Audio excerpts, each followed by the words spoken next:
Russ Clark with you from Mortgage One Studios. It's a happy Friday. Yeah, the weather's nice outside. It's hot and muggy. It's about like normal. I don't think it's too bad though. And I'm a bad judge of it. It doesn't have the effect on me. I don't I don't walk out and feel well. See, it's only going to be 103. Okay, 104. Just changed on me. I don't know why. 104 today. It's 87 right now. Feels like 93. Um, I thought it felt pretty good. I didn't think it was that hot, but apparently it is. Yeah, it's gonna be 104. For Yuma, I think that's all acceptable. That's fine. Let me see. I'll find out the hourly here and get all that. Um, yeah, 10 at 4 o'clock. It's gonna be up to 102 at 5 o'clock, 103 sometime. So it doesn't really show it hitting 104, so it's gonna be momentarily. See, it's gonna be nice. It's gonna be nice out there. Enjoy the day. Phone lines are open 928 941 0304. All content presented in the Russ Clark Show, including statements made by guest commentators and callers, reflect the personal opinions of those individuals and is provided for informational and entertainment purposes only. These views do not represent the official position of Mortgage One Studios, its owners, employees, affiliates, or partners. Mortgage One Studios does not endorse, verify, or guarantee the accuracy, completeness, or reliability of any statements made by third parties during programming. And that disclaimer, of course, thanks to Edward, who recommended it. And not only did he recommend it, he sent me some examples on possibilities. I want to talk about testosterone this morning. I was surprised. I was kind of shocked about it. That Pete Hegseth came out and added that to the military as far as having it checked, mandatory check, along with your mandatory exercise. I think you get tested every 6 months or twice a year, whichever way you want to put it, twice a year. And a lot of things that Pete Hegseth has changed as defense secretary. It calls, well, war secretary. This article says defense. I think your party affiliation uh, is how you as it dictates on how you say that, whether it's defense secretary or a war secretary. It's kind of funny, but if you watch it, it's usually party affiliation that makes that designation. Trump changed it to war secretary, but I don't think that's official. I think that it wasn't. I didn't go through channels to change it officially, but nobody can stop him and call it whatever he wants.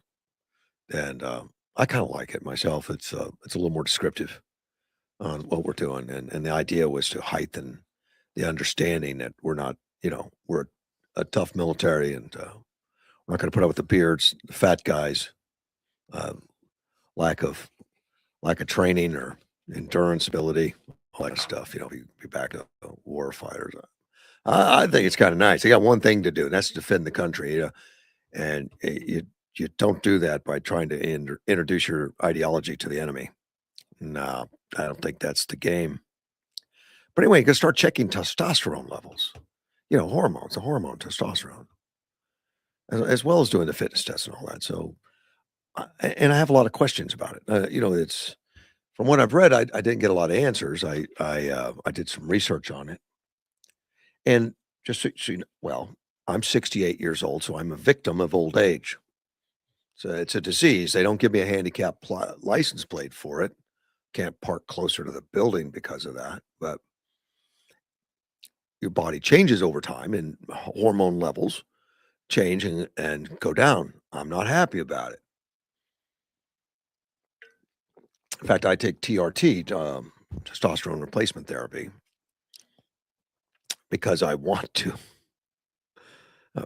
I was suffering from old age disease, and I guess the thing you suffer with low testosterone is muscle, strength, vitality, uh, energy levels, gaining weight, those kind of things. All the kind of things that you think, well, it's old age. Well, there are ways to avoid it, and exercise, of course, being number one. But the testosterone is a marker you just can't change by exercise alone. Although it does help, believe it or not, it does help with diet and exercise. It helps maintain that. So I went through this morning to double check it. Now I haven't. I had a heart condition. It was AFib, afibrillation, arterial fibrillation, which surprised me and concerned. I wasn't supposed to get those kinds of things. I'm invincible. I'm not supposed to have those kinds of things go on. Thankfully, I had some great doctors, and all my exercise, the things I have been doing, uh, made me fit otherwise. And so the procedures to get that taken care of, the ablation, they call it ablation. Uh, Gosh, it's been 4 months ago or so now. It's been maybe February that happened. Pacemaker and ablation, not my favorite thing to do. Well, because of that, I stopped taking any kind of testosterone. I didn't take any the therapy anymore. So I haven't really had testosterone therapy for a year. Well, I mean, it hasn't been completely out of my system. It took about 5 months of that year to go out of my system. So I'm on what a natural 68-year-old is supposed to maintain, which is at your age, testosterone reduces by approximately 1 to 2% per year after the age of 30. Well, women are similar. It's not just guys, but guys have much higher testosterone than women. Hence, guys are stronger. It, yeah, yeah. There is a difference. The What Hegseth is going to do, and a lot of stuff that interests me is start testing service members mandatorily under the age of 30. After 30, you can voluntarily to be tested. And that comes along with your regular medical screenings. Medical screenings are already a necessary thing in the military. They continue to screen and make sure that you're physically fit, physically ready, all those kind of things. It's not new. Hegseth says, I'm authorizing a new screening program for testosterone deficiency for our service members, ensuring that you have the right testosterone levels to operate at your absolute best.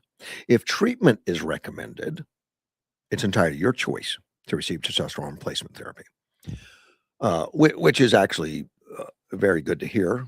Uh, I, I I was kind of worried about that. They're going to make it a mandatory thing like the COVID shot. And I think we learned a lot from the COVID shot that the testosterone replacement isn't a life-saving deal.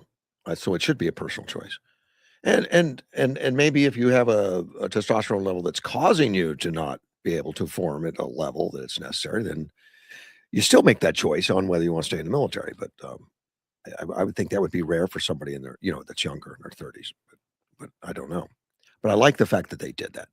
He said, this initiative is not about artificial enhancement. It's about restoring and optimizing your natural capabilities, protecting your longevity, ensuring that you have the biological foundation required to sustain the fight.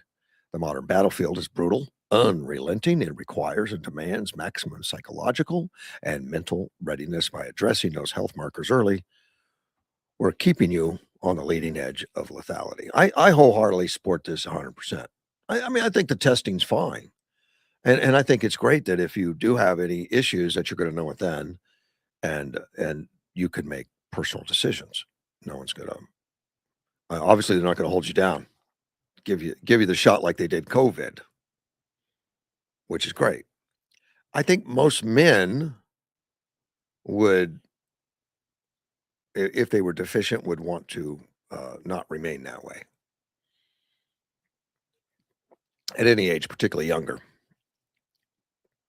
Um, I Okay, this goes on to say deficiency can contribute to fatigue, reduce muscle strength, lower libido, depression. Medical organizations recommend treatment only when low testosterone is confirmed by testing and paired with symptoms. And I went through that with my docs. My testosterone was not low when I asked for testosterone treatment. It was not low based on age. They do that based on age. And I talked to AI a little bit about that, about age, testosterone, and in the recommendations out there that if you are, say, 68, almost 69, and you want your testosterone level to be that of a 30-year-old, um, is that uh, is there an issue with that? Is there a problem? You know, look for them. Which is interesting because that's exactly what I was doing and am doing, or not currently, but I just had a blood test this week to see where I am. I want to know where I am. I'm not uh, looking for steroids. I want to be um, in a normal range. Now, I talked to my cardiologist about this uh, testosterone, and I mean, because there's two of them, but they weren't really going to step into that subject much. They were in favor of if you're deficient, um, you should talk to your primary about that, but they didn't want. They were not in favor of spiking levels by any means. Uh, and that was from the cardiologist, and I think they wanted to be non-committal on all that stuff. They're sticking to their what they know, I guess. They had some opinions. I could tell you from the facial expressions, they were not in favor of that. It was like, well, what is the testosterone based on your age? And I'm by the age. And then see, that's always bugged me. And I had Dr. Lee Heeb, if you remember, she was in town. I think it's Lee Miller now. She's not in town anymore, but she's still out there. Uh, she was doing a lot of health related medicine, even she's an orthopedic surgeon, but she was getting into the health longevity and all that kind of stuff early on 20 years ago when I was talking with her. And she explained it like this, that when you get to the age that I am now, and things have started to what they call naturally, and you'll see the word naturally in a lot of these readings when you read it. Your levels are naturally down. You're naturally um, going to be more tired. You're naturally going to be more fatigued. You're naturally going to have less muscle naturally. And Lee framed that, I think, just much like, well, you're dying right on time. You're 68, and on a scale of headed towards complete depletion, you're going there. But why should you? Why? Why do you want to die on time? Cheat cheat the system a little if you can. Um, I talked to some other people about it, and one was a boss of mine in Tampa, Florida, years ago, talking about the health craze. His name was Bill Scrimshire, and Bill Scrimshire was a guy in fairly good shape. I mean, active Baptist guy. He was a deacon in the Baptist church, but ate well, took care of himself, but really didn't care for the health craze, which a lot of the people in the office were going through at that time, jogging and working out, making themselves healthier. He wasn't about to do that. He ate properly and ate right and kept a good weight and all that. But he told me that Fran was the name of the lady that was running the offices for the human resources. She's a HR manager, and Fran worked at it very hard to stay in peak physical shape and all that. And he said, "Look, Russ, she's not going to live any longer than us. She's just going to make a better looking corpse." And maybe that's true. And I've read some books on longevity and some of the people that have lived and worked hard until their 80s and 90s. I mean, they go skiing on vacation. They do the things that young people do. It didn't necessarily do that. It just meant the last decades of their life, they were out enjoying it instead of going to doctors and spending time in hospital beds. Uh, I think that's a wonderful thing. That absolutely, it's a quality of life versus an extension of life. Extension at any cost. It's a quality of life thing, and I see that the testosterone replacement as much as that. But I'm continuing to read and research it, and I'm curious about it, particularly since Hegseth got into it. He said the U.S. and Food Administration in this article says does not approve testosterone replacement therapy for men who have a diagnosed form of hypogonadism, a condition tied to malfunction of the organs that produce testosterone. Um, and I think they hesitate to say. I mean, the food, the drugs, the industry, the doctors, the medical staff, they hesitate to push that level of testosterone, but above what they consider average. What average? And I wrote down some of those averages. Averages based on age, and averages based on life's experiences. Testosterone goes down naturally because you're naturally dying at a slow pace, and they say leave it alone. Um, and I questioned that, and of course, it made me question it more, and it came in an opportune time because I'm going through this analysis again real quick since my AFib, and my heart has been redone, redone. It's been corrected. There were some adjustments done, that were I I mean, it wasn't open heart surgery or anything. It was killing off some nodes that were creating, artificial signals that caused my heart rate to beat like a hummingbird at times. But that was corrected. So now I'm looking to get back to just absolute normal. I'm still in the gym 4 days a week. I'm still working out. I don't feel like I've lost much anything other than I probably put on 15 pounds while I was whining about my recovery from the surgery, that it took a couple months before I felt good enough to get into the gym and start working again. I just didn't have the energy. My body was telling me, what they did to that heart needed some time to rest, and I listened to my body and I didn't do it. But I probably sat around and was closer to the refrigerator than I should have been, and I put on a few pounds, which is what I'm working on now. But at the same time, I'm not feeling like the lack of testosterone supplements have changed me, and I was in fact, I tested it in the gym, uh, I think it was last week. No, Monday, I just wanted to push it and see if I could still lift my maximum, so I pushed those weights a lot more, and I was able to do quite a bit. I couldn't walk on Tuesday, but I was able to push myself hard, even though I hadn't been taking the testosterone, and I don't know what my levels are. I'll know next week because I'll have my blood work and all that stuff done and get that done. The big picture in the military, no more beardos, no more fat troops, or directives on fitness appearing. There's a slate of directives on that. Medical shaving waivers are being scrutinized now, and they're verifying that people that have shaving waivers need them instead of wanting them. Their the department's new guidance on measuring body composition has moved towards a gender-neutral physical standard for combat roles, which I didn't know what gender-neutral meant in that context when I first read it. But gender-neutral means that it's going to raise the bar for women. They're looking at physical standards and not taking sex into account on what you can lift and what you can do. And if fewer women qualify for a job, Hegseth says, well, it is what it is. I mean, it's about the job and it's about being able to perform, whether you're male or female. And there's certain jobs, I guess, that women maybe have a hard time to get into. And also looking at the psychology of everything. Now, there's questions, and a lot of the questions in this article was, will the same emphasis be put on the Army, Navy, Air Force, Marine, and Space Force equally?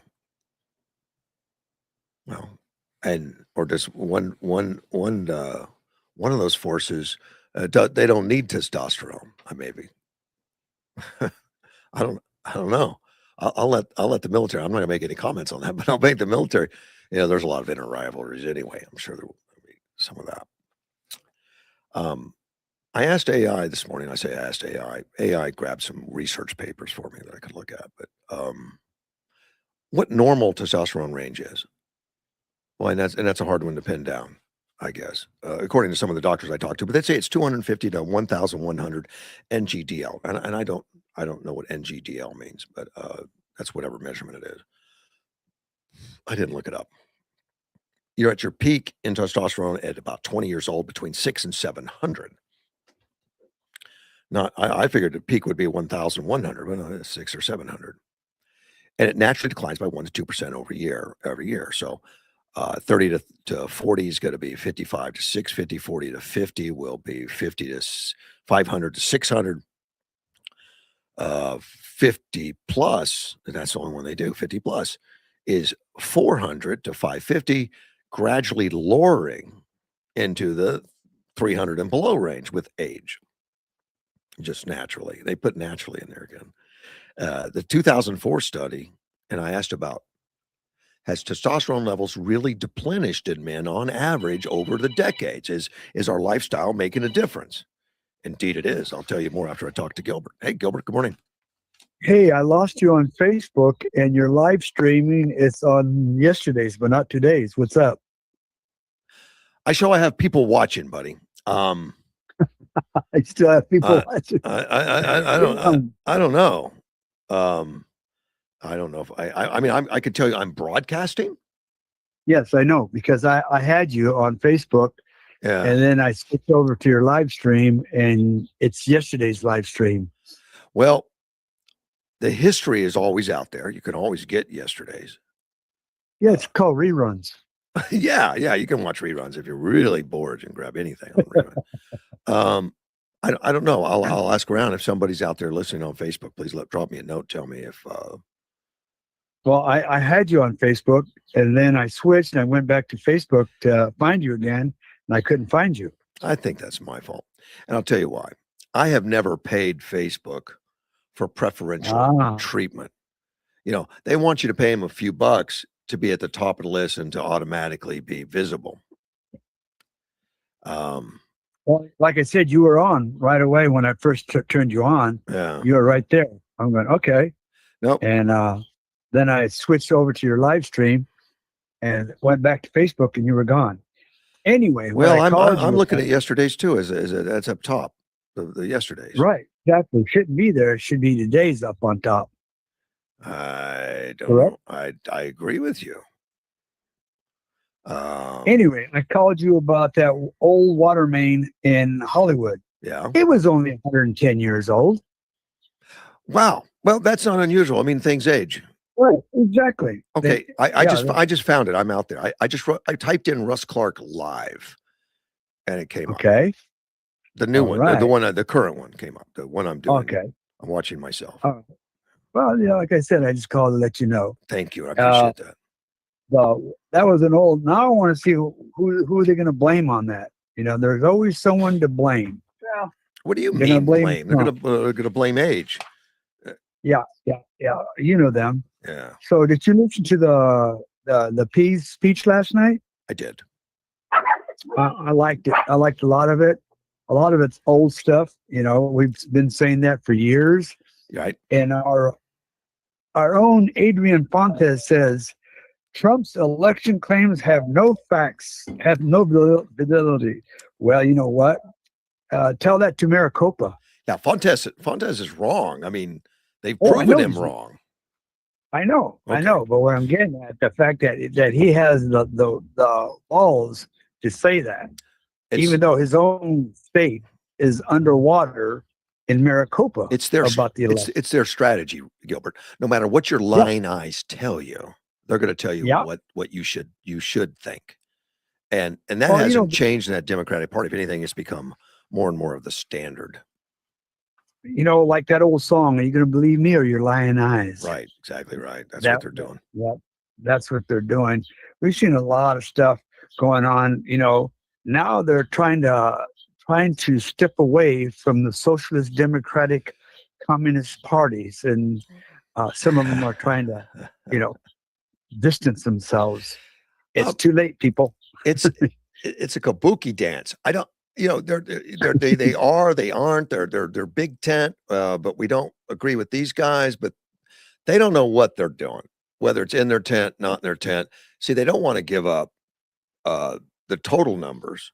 I mean, they'd rather have a Democrat, socialist, communist guy than a Republican.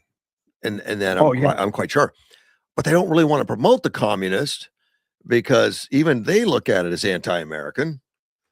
But they don't have a choice, they feel, to be in power. We got to give up everything to be in power. And I think they're willing to do that.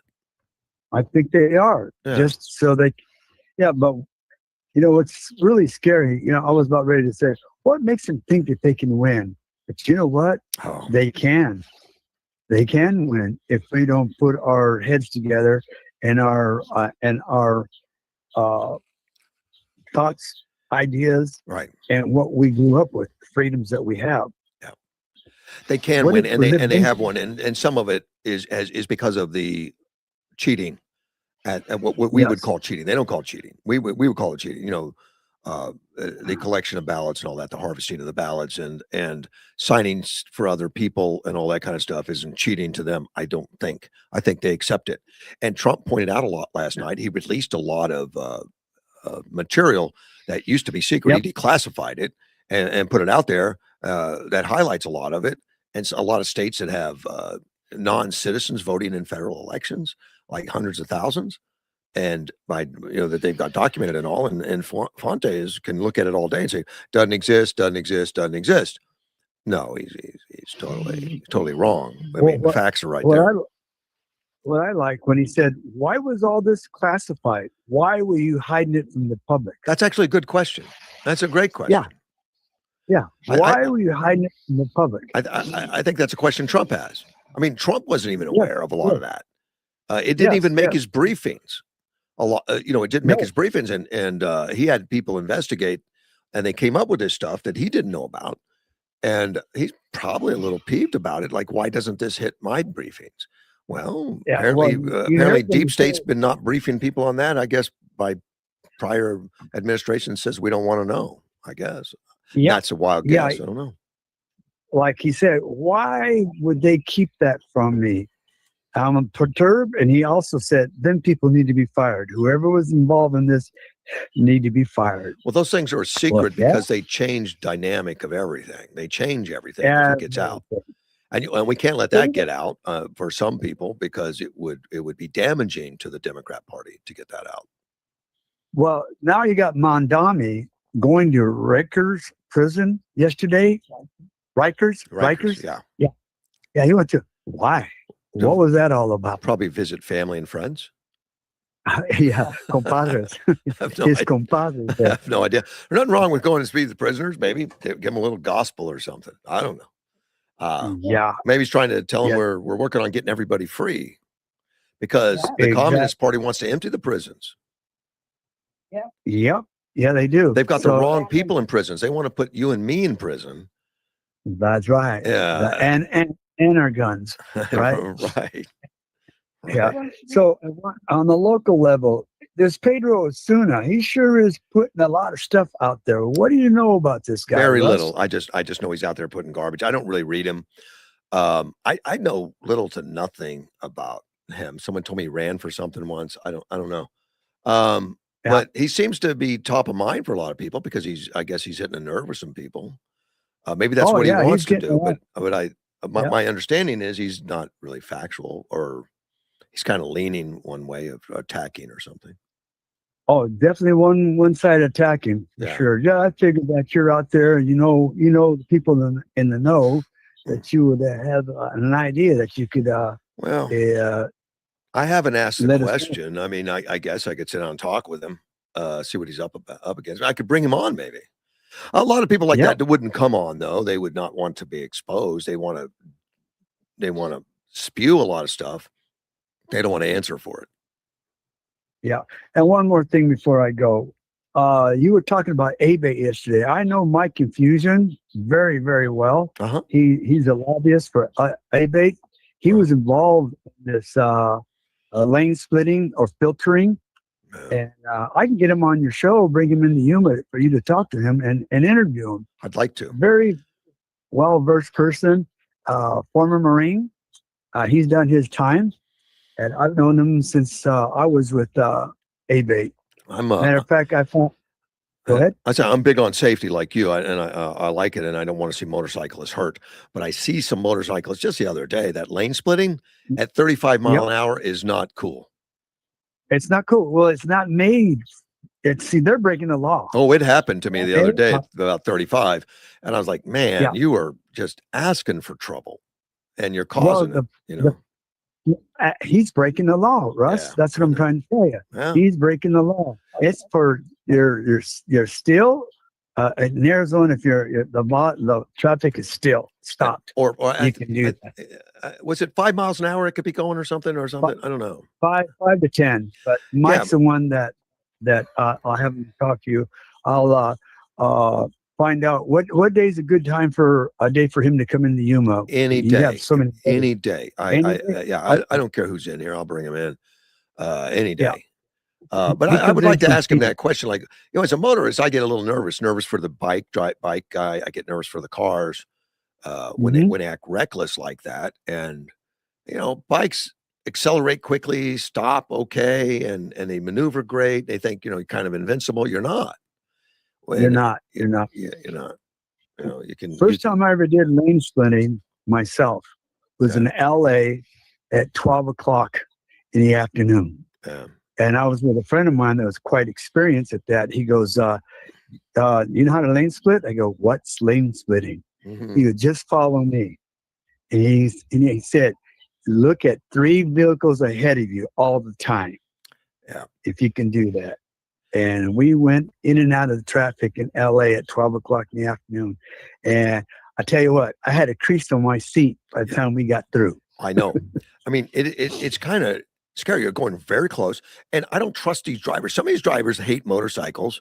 And they say, well, Yep. what are you trying to do? Get ahead of me. You can't get ahead of me. And they're going to pull over a little bit to try to squeeze you. And that scares me. And that's irresponsible of the car driver too. Don't add to the problem. And me being a motorcycle rider, I've seen a lot of, as we say in Spanish, pendejadas, stupid things on people in 2 wheels. There's no reason for it. And what was really funny is they passed me going probably 80, 90 miles an hour on the freeway. When I got up to 16th Street off the freeway, they were at the same damn light. Well, that happens. That does happen. So, they still like going 80. I guess. I love going 80 on the freeway on my truck. Absolutely. I've never caught you. I don't know. I have no proof. Well, I'm the car that goes, you drive safe. I'm going to pull my bike out and go for a ride today. Absolutely. It feels pretty good. And I see you as a safe driver. You are not the crazy driver. You're not that guy. You wouldn't be as old as you are. Yeah. Yeah, that's right. All right, Russ, I'll catch you on the rebound. See you, man. Later. Take care, man. Bye-bye. Bye. That was Gilbert talking about that. Getting back to the testosterone. And I'm just about done for you that don't want to hear about it. The 2004 study showed that testosterone levels in men have decreased by 17% on average than it was in 1987. And there was a study done by the U.S. National Health and Nutrition. I don't know which organization that is, but they showed that there was been a continuous drop from 1999 on. It's noticeable. And testosterone, again, lifestyle, health, food. I don't know. Kennedy's looking at it. But research estimates it's 1% per year on total drop, 1% per year over the last 4 decades. So it's continuing to come down, and some people are looking at supplementation as that. But then I've got a lot of docs cautioning that, don't overdo it. And when you look at power lifters and stuff like that, they're taking steroids, which is going to raise your testosterone levels to very dangerous levels, probably, 5,000 units instead of a normal high of 1,000. And those guys don't have a longevity issue.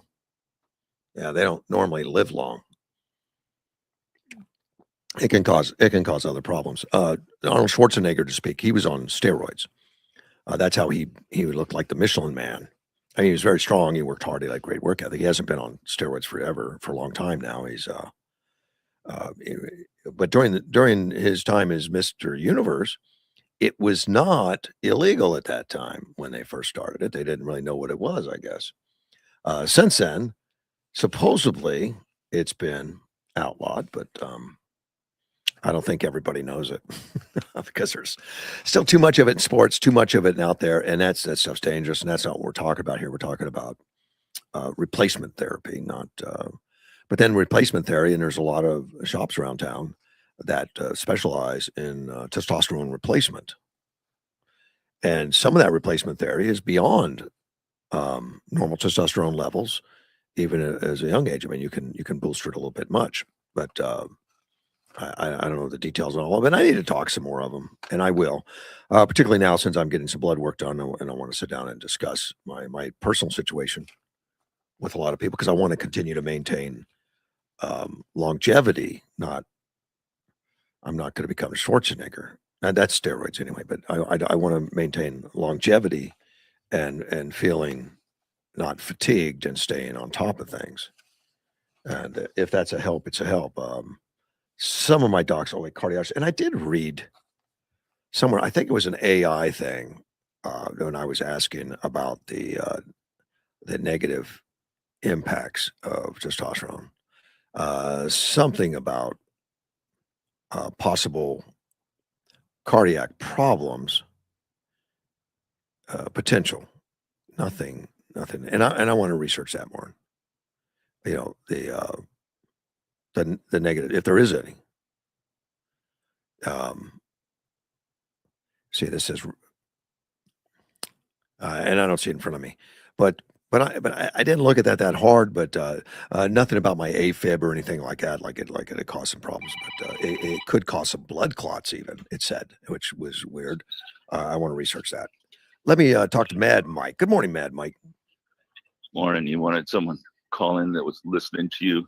Yes, sir. You want to listen to it on my other phone? No, I could believe you. I mean, and I've gotten some other messages. One from Tom that tells me that he's got me on Facebook. I think what happens is Facebook hides it sometimes. I don't know why, because I don't pay to have it promoted. Maybe I should. Maybe I should put it out there. But they're just messing with you, huh? Well, type in Russ Clark Live, LIVE, and you mine came right up on top. I just go to my friend Russ Clark Yeah. and click on his picture, and it's got a red circle around it and brings you right up. Good. And this morning, I've been switching back and forth between the two phones because of different deliveries that I've been making, and it's worked for me every freaking time. That's what's known in the computer industry. Possibly, I'm not, dissing him, but possibly that's what's known as a problem exists between keyboard and chair. Correct. I've got that problem myself at times.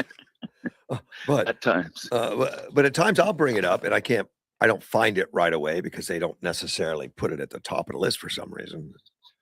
Yeah, gotcha. Yeah, it does, man. Other than that, you're doing okay. Yep, I'm doing good, and I didn't get a chance to listen to the speech last night. Oh, and I know you and Gilbert talked a little bit about it. Can you hit me with some highlights? Well, his main thing was, some highlights are not. I'll tell you something he said during the speech, which doesn't surprise me, but I don't think he meant for it to be highlights, was that a lot of mainstream media, ABC and CBS, and I can't remember the names, all that he put out there, did not run this emergency message. Yeah, they didn't. They didn't want to run it. Help. Yeah, they're not going to help Trump.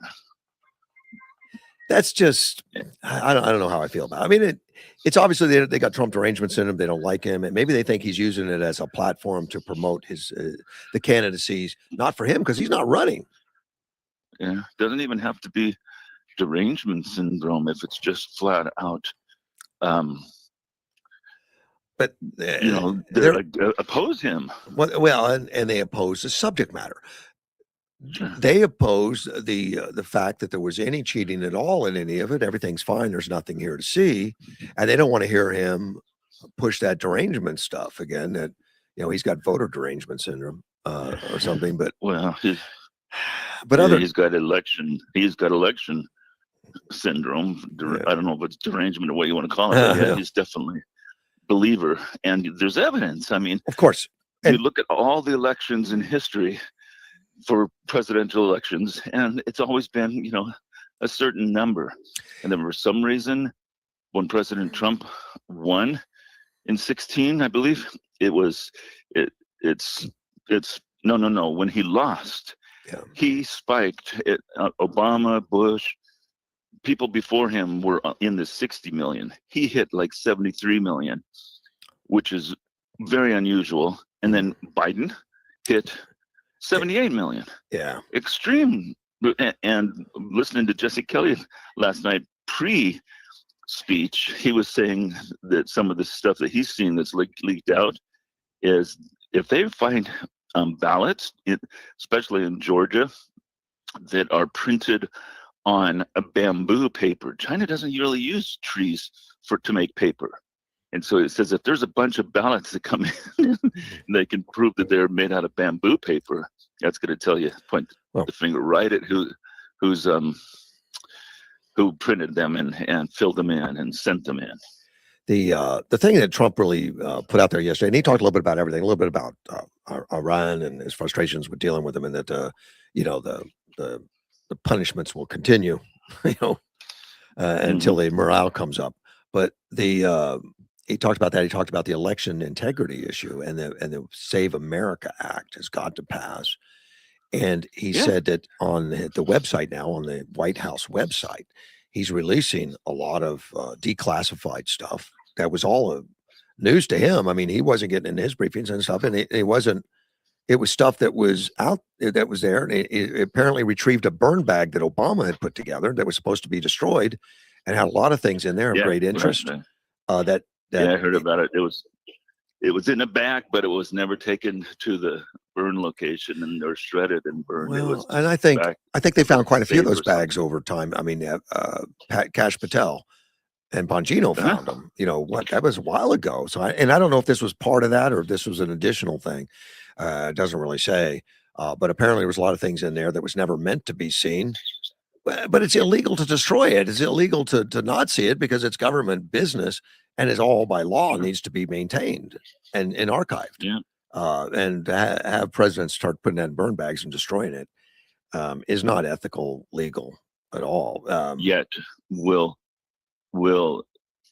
anyone in the Obama administration all the way up to the top suffer any consequences? No, and I think there's a hesitation based on everybody that's finding it is also a politician, and they don't want politicians to start become targets.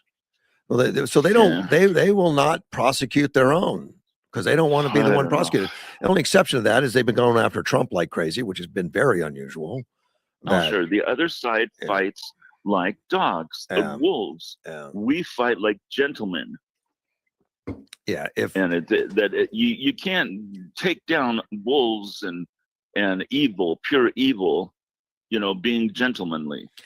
And you want to fight, you better fight. If Trump had done something illegal, something actionable, he would have already been in jail already, because these guys have done everything and thrown everything at him. They've cheated and lied to him. Look at Jack's going through a lot, the prosecutor after Trump. He's going through a lot because they're finding out that he broke tons of laws going after him. Yeah, and I love how they always call him 34-time convicted felon. I know. Well, it's all true. He should make it into a T-shirt and sell it. Trump should. I think he did. He did do that on the mugshot, which I thought was a beautiful thing. Yeah, very beautiful. Yep. And he did get 34 charges on one incident, but it was 34 checks to pay for it, and it's not even a crime. And no, it wasn't. Yeah. And the statute of limitations ran out, and so they had to put it together with something else to even promote it. But anyways, the last point, and then I'll get back to my Walmart shopping here. When I was very disappointed in him when he came into office, and he just let Hillary off the hook. I mean, the server in her bathroom, the documents, all the stuff. But he just turned his.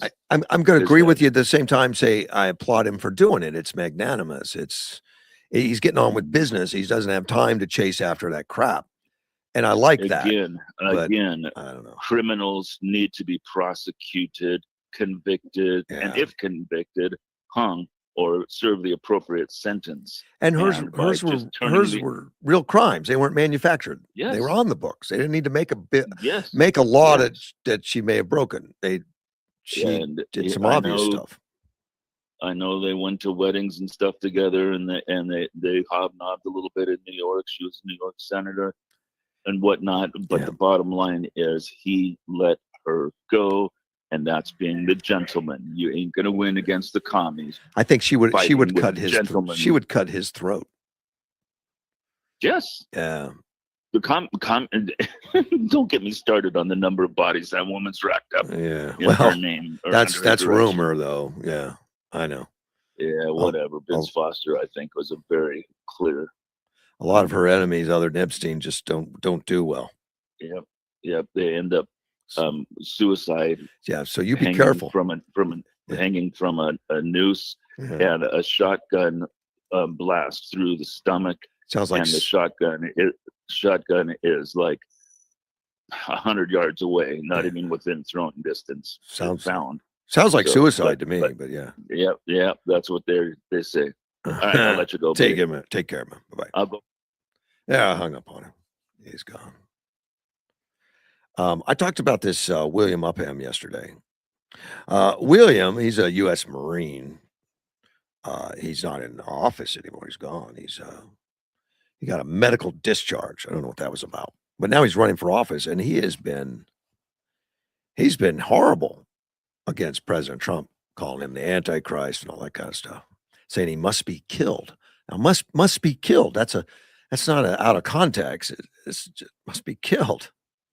Well, federal prosecutors yesterday charged him with threatening the president of the United States, and because he posted videos. They don't have to dig for evidence. You can do it right from the prosecutor's desk. He can just pull up a video, and he was urging violence against the president, saying that he must be killed and that he's the Antichrist. And I've asked around, haven't gotten an answer yet, but I don't know. Is Antichrist a step up from Hitler?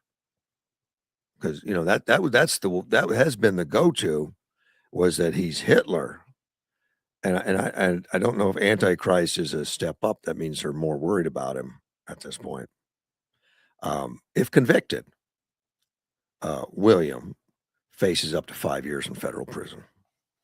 Now, he's a Republican candidate. He's a Republican write-in candidate for Florida's 5th congressional district. He's running to fix a broken political system. That's really the way to fix it. That's sarcasm, by the way. But call the president Antichrist, and then he must be killed, and do videos on it. I wondered yesterday. I said, was that medical discharge? Was that psychological medical discharge, or did he have a broken arm, or what? Don't know. They don't know. This William Upham says the country's broken. What America needs is America's engaged in a spiritual battle. We are led by a president who is the enemy of God. And he says he could defend the Constitution against all enemies, foreign and domestic, but we must kill the president. No doubt, Trump is the Antichrist. He's a false messiah, and he's your enemy. He must be killed. I think you start putting that on video, you may get to do those 5 years. I don't think he's going to get much happening there in the as a candidate in a write-in on Florida's 5th congressional district. I kind of feel sorry for him. I mean, maybe he does have an issue mentally. I can't think. Upham recommended using a semi-automatic rifle such as an AR-15 and instructed that the enemy should be killed with 2 shots to the chest and 1 shot to the head. Yeah, he's putting that in videos. Federal investigators have all that now, and when they decide to put charges against him. And he later emailed a reporter that he made the videos to declare war against President Trump on behalf of God, that he would kill President Trump at the time that God chooses. I don't think you're talking to God, sir. I think something else is going on there. Of course, everyone's distancing himself, including the Marine Corps. Marine Corps, which I don't think they normally do that. Get involved in this this kind of thing. I wouldn't think. They came right out and condemned him and said that he's in direct violation of oath that he swore to uphold and not in keeping with the service's values. And Secret Service came out and acknowledged it. Navy Secretary Hung Chow commented it is unacceptable. William is no longer a Marine, does not represent our values or our ethos. So it got everybody paying attention, especially in the times that we're in. We've had too many assassination attempts as it is.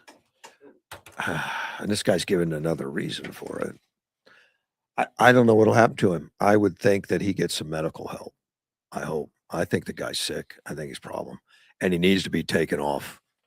You know, he needs to be taken out of society for a while and get some evaluations done and figure out what the heck is going on between his ears. He's got some real problems. That's not good. Getting back to Trump's releases of the declassified intelligence. I haven't read it. I was watching some YouTubes last night.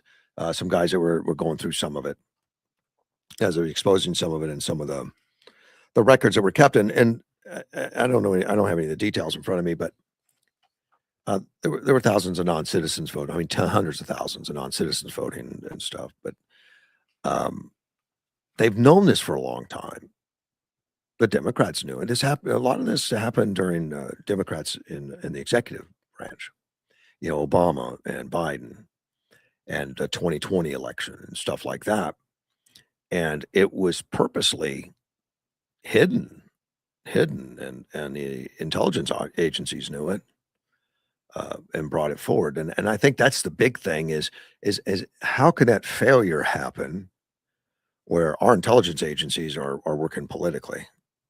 You know, deep state stuff and hiding this stuff and putting it in burn bags and did not get incinerated. Trump said that it didn't get incinerated because, you know, not by choice. He believes it was just incompetency in the Biden that was the Obama administration. He said Obama administration incompetency. He said the vital information, this is Trump speaking, the vital information is for many years been covered up and hidden from you. The American people are beautiful, are great American people. But that all changes right now. Trump, and he didn't claim that China changed votes or altered election results. And he argued that Beijing engaged in influencing campaign aimed at shaping U.S. political perception. But he did talk a lot more than that about Beijing and foreign players who were playing electronically with some of the voting machines and stuff, and about the stuff that can't be trusted. And he's right. What third world country runs an election as bad as we do? Took a month to get results out of California for the primary, a month.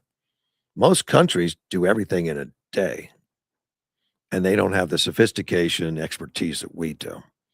And we take a month. I think it's intentional. Trump on Thursday said the documents will release starting tonight. They've been gathered by the White House Government Transparency Task Force, a great group of people, along with the staff of the President's Intelligence Advisory Board, supported by our top intelligence agency chiefs, who have all personally reviewed the findings we are presenting this evening and fully confirmed their authenticity. So they're on the White House website right now. I have not looked. I haven't had time. I'm waiting until some of the experts I know have gone through it with a fine-tooth comb, and they could give me the cliff notes. Trump had teased this all day, I guess yesterday or whatever, and he in his tease he said drug prices reduced, which he mentioned last night. That Trump website has changed medical health care. You know, and for me, that thing he's done with the Trump website is fine. It's good. And it's probably more powerful than the Good RX, which I've been using for years. But when I compare the Good RX to the Trump website, they're about the same. And I think, and some of that may be because of Trump's changes and Trump's actually putting pressure on things. So it's going to bring him down. And he made an analogy that a drug that It used to cost maybe, and I don't have the same numbers, but it used to cost $100 for us and $10 in Europe. Now cost us $20 and $20 in Europe. In other words, we're going to get the best price. I, I don't think there's anything wrong with demanding that. That's what other countries have been doing forever. Other countries have been demanding. I mean, putting pressure on these prescription companies, these drug companies, to give them a better price, better price, better price, and we just let it ride. We just been paying for all the research and development and everything, and letting them sell it overseas for a fraction of the cost, which is unfortunate. Trump accountants spoke about how his administration's lowered drug prices, reduced crime, strengthened the border. One of his big things, and a big reason for the talk, is to pass the Save America Act. He's not letting it go. Now, Chuck Schumer's already been out talking about that. I got his quotes here somewhere, but basically it's like, no, hell no, over my dead body type stuff. And that's not a quote. That's just the attitude that he comes out with, that Chuck Schumer's under no circumstances, Jim Crow and all that. The Democrats are not going to lift a finger to pass any of this, because they see this as a loss for them. They see that as they are winning elections based on the way that it is right now, and changing it would put all that in jeopardy for them. They don't care if everybody agrees that having an ID makes sense. They don't care if chain of custody makes sense. They don't care if integrity makes sense. They want to win. And they'll cheat and lie right in front of you to do it. And people accept it. We do accept it. I mean, the community's been accepting it. We need to not accept it. So Trump's doing the right thing to keep talking about it, keep pushing it. Tom Tillis, is it Tim Tillis? He hates the president. He's a Republican, hates the president. It happens. He's out there under, no holds barred, thinks it's a terrible thing to do. I don't know where I was reading that. I have the paper here. I have a few things here. I don't remember where I read it, but Tillis is going to fight it with everything he's got while he's still there. Now he's not going to be there much past November, December. Next year he's going to be gone. But Tillis is a self-identified enemy of the president, and is going to do everything he can to stop the SAVE Act. Now he doesn't talk about the SAVE Act so much. He just says we're not going to do it. I think that's just Trump derangement syndrome, much like, unfortunately, John McCain had at the end, where he didn't support. He didn't support the getting rid of Obamacare. I mean, John McCain is the one that stopped it. Absolutely, said no, we're not. Put his thumbs down. I mean, he made a big spectacle out of it. What a shame. And I don't get me wrong, I like John, but I don't understand that. Oh, here's what Chuck Schumer said: "Not now, not ever. The SAVE Act is dead on arrival in the United States Senate." Chuck Schumer. I mean, he's gonna put his whole everything on that. Doesn't matter that 85% of the people in the entire United States said they wanted it. Chuck Schumer's going to do that. Ayanna Presley, what do you think she said? Out of Massachusetts, one of the very liberals. Donald Trump lost the 2020 election, and now he's trying to rig this year's election with the Save America Act to make it harder to vote for millions of women, veterans, rural folks, and voters of color. There is a lie in that statement, Ms. Presley, and it's your lie. It's not going to make it harder to vote for women, veterans, and rural folks, unless those women, veterans, and rural folks are voting illegally right now. That's the only thing that's the only way it could make them change. And if that's what you're referring to, is that the people that are voting illegally now won't be able to, I would say you're absolutely correct, but that's not what you're saying. That's not what I see out of it. And you say voters of color will be able to vote just like they always have, as long as they were legal to begin with. I don't think she wants to have a debate about it. She's going to make these statements that are just outrageous, same with Chuck Schumer and all the left. And but people aren't buying it overall. Many people aren't, and some individuals are, but mostly not. Let me see. Sitting in a room with him, J.D. Vance, Kash Patel, Marco Rubio, Todd Blanche, Homeland Security, Mark Wayne Mullen. He's the newest one, so I had to mention that he's Homeland Security. You'll know all the offices the others hold. They released, the White House did release sections of documents, and that's not done. There's more coming. Alleged vulnerabilities in electronic voting and ballot counting systems, China's acquisition and exploitation of American voter data, Michigan voter registration investigation, and non-citizens on state voter rolls. But it's very limited right now. They haven't combed through all of it. But what they have done is already horrible. Trump said China obtained information about American voters such as names, addresses, phone numbers, political affiliations, and other personal information to form a dedicated unit to exploit the voter data it had acquired. And now the way they got that, and he said that in the speech, is that it was hacked or got into some voter records, and China was able to obtain that kind of stuff, and then they're using it somehow to pass out disinformation. Chinese embassy spokesman Liu Chan said in a statement to Fox, China has never and will never interfere with the presidential elections in the United States. There. Okay, so Trump is wrong. Trump also said China has all along adhered to the principle of non-interference in others' internal affairs. U.S. Oh, I'm sorry, that comes from the Chinese spokesman. That also. But what else were they going to say? Trump's claimed that the CIA, the National Security Agency, about China's interference were kept out of Trump's almost daily presidential briefings. Now, that's a real curiosity. I mean, Trump's the president of the United States. It's his briefings. His people should be giving them. So I don't know why they'd leave it out. I guarantee they're not now. I'm sure he's had a talk with him. I would like to have had that explanation from Trump. Like, Jay, did you ask him why? Congress was also not notified of all this stuff, and hopefully they're getting all copies too. I saw some pictures of what's on there. There's some redactions, but it's not as bad as a lot of redactions that I've seen. There's still good information in there. Trump called on the Director of National Intelligence, Department of Justice, the FBI, and the CIA to launch an investigation, if appropriate, fire and press criminal charges against those involved. The ones that have kept it from him, the ones that are hiding it. Well, good. I think deep state still exists. Whether that's part of it, well, I'm sure we'll find out.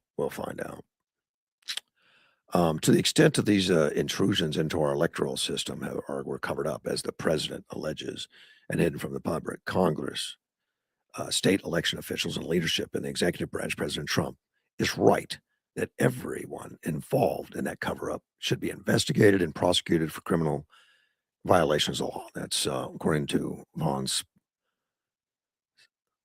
Spakovsky.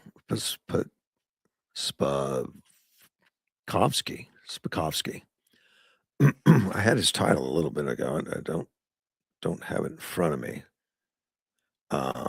He's advancing American freedom. He's a legal fellow, Hans von Spakovsky. He said Trump's allegations are shocking, especially given that they are from reports produced by the CIA, FBI, and other intelligence agencies. The president should be commended for declassifying and releasing the reports that support his claims so they can be reviewed in depth. So that tells me this is more to come type stuff. This isn't over. Department of Homeland Security told election officials in California, New Jersey, Nevada, and Pennsylvania a preliminary review identified more than 256,000 potential non-citizens on the state's voter rolls. And a lot of them are active. It does, I heard that from other reports. And that's only a few states. And I know that the Department of Justice put out a letter a few days ago about sending in what you're doing the statewide to stop non-citizens from voting in federal elections because it's against the law. They gave them 5 days. I bet very few have responded, at least very few of the blue states.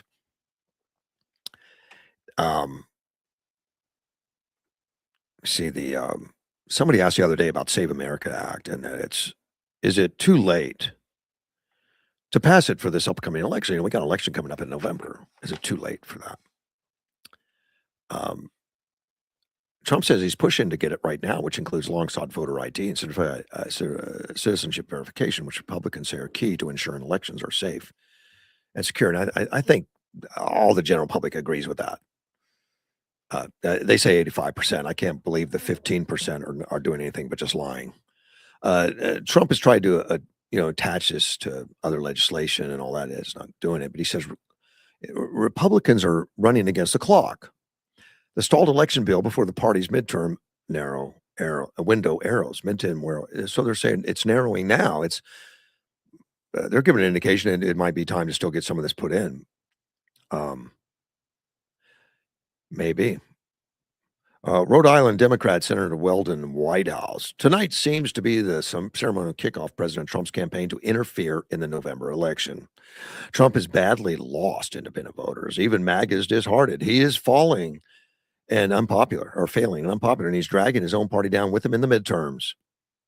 I don't know what Sheldon's been seeing, but it's not what I've been looking at.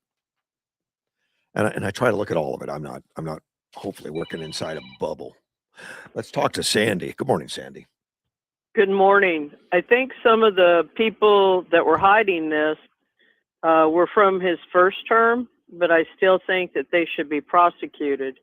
He didn't mention names, but one of the articles I sent you from John Solomon, I'm just going to read what he says here. Okay. This is a quote, not from John Solomon. He's quoting someone else, and you'll know the name in just a minute.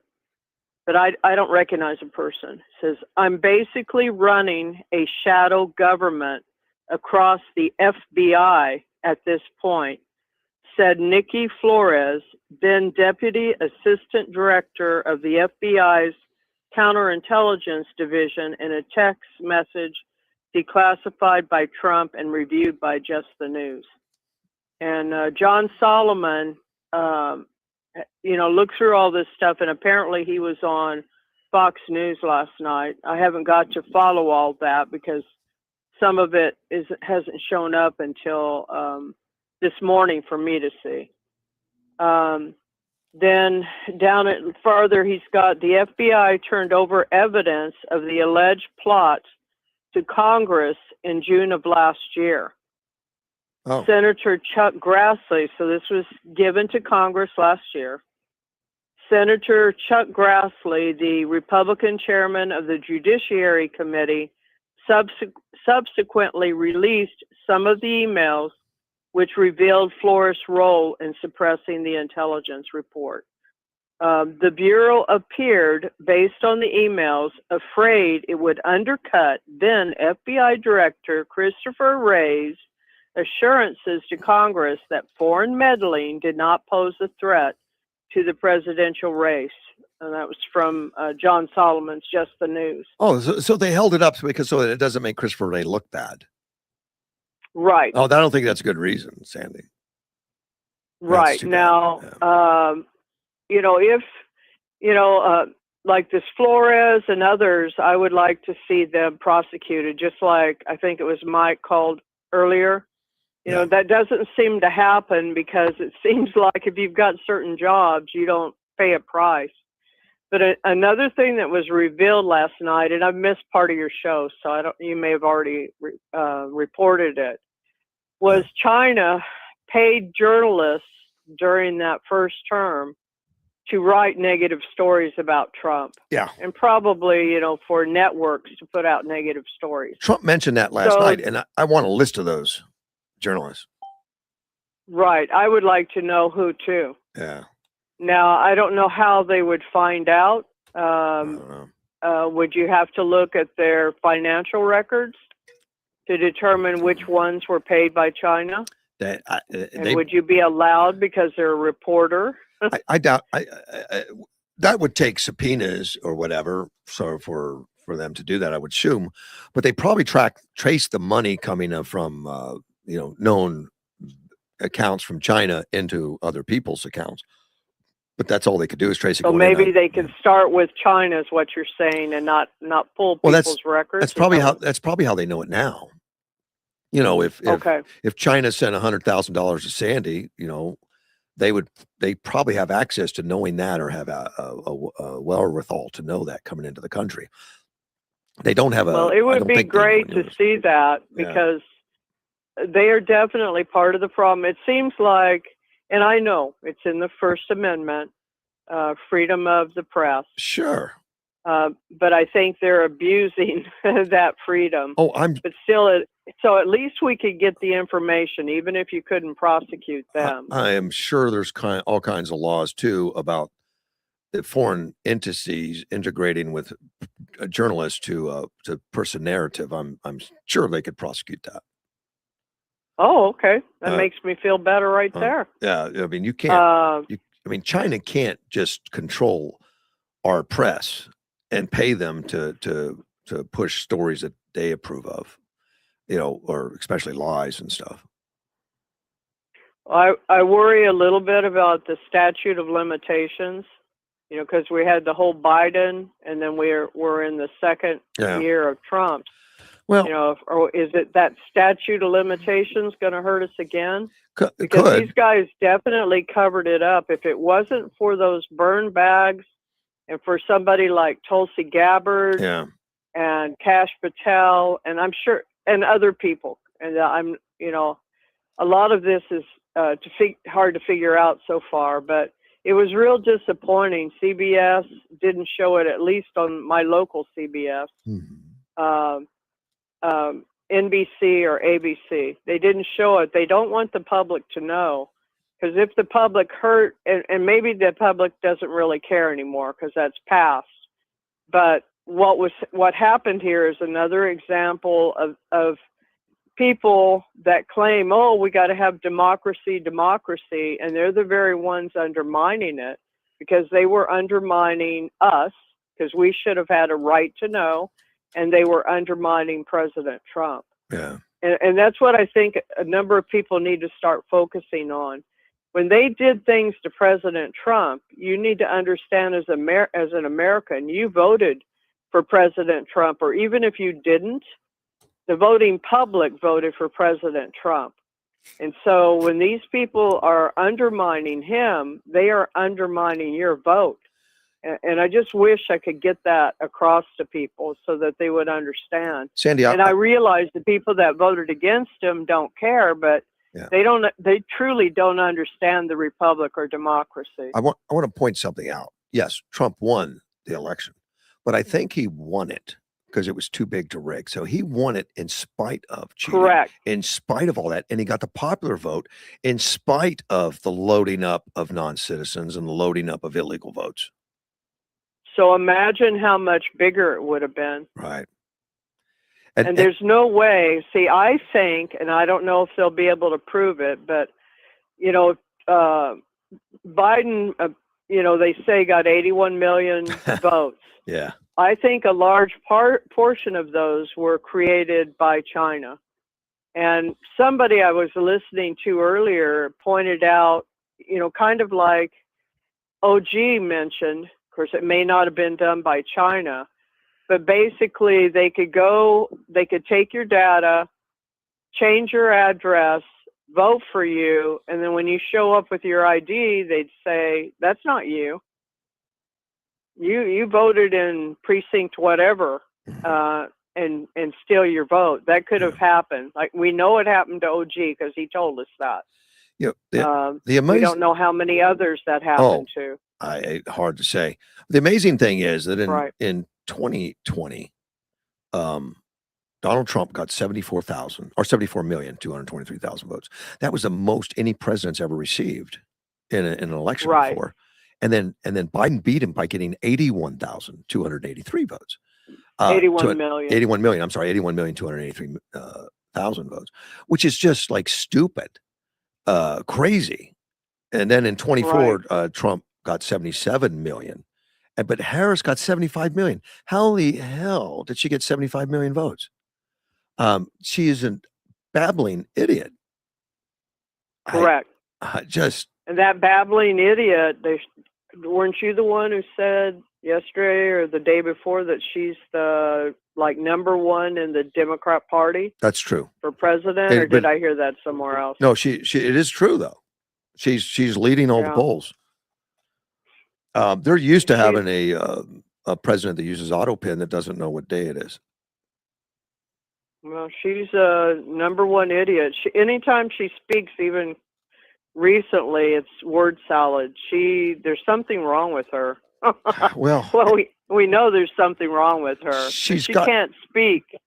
She's got plenty of money. She could hire instructors and trainers, and I think it's true that maybe she does drink too much and doesn't have any interest.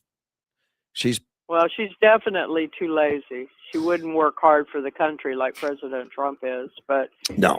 What was revealed here is very striking, and yes, it is in the past, and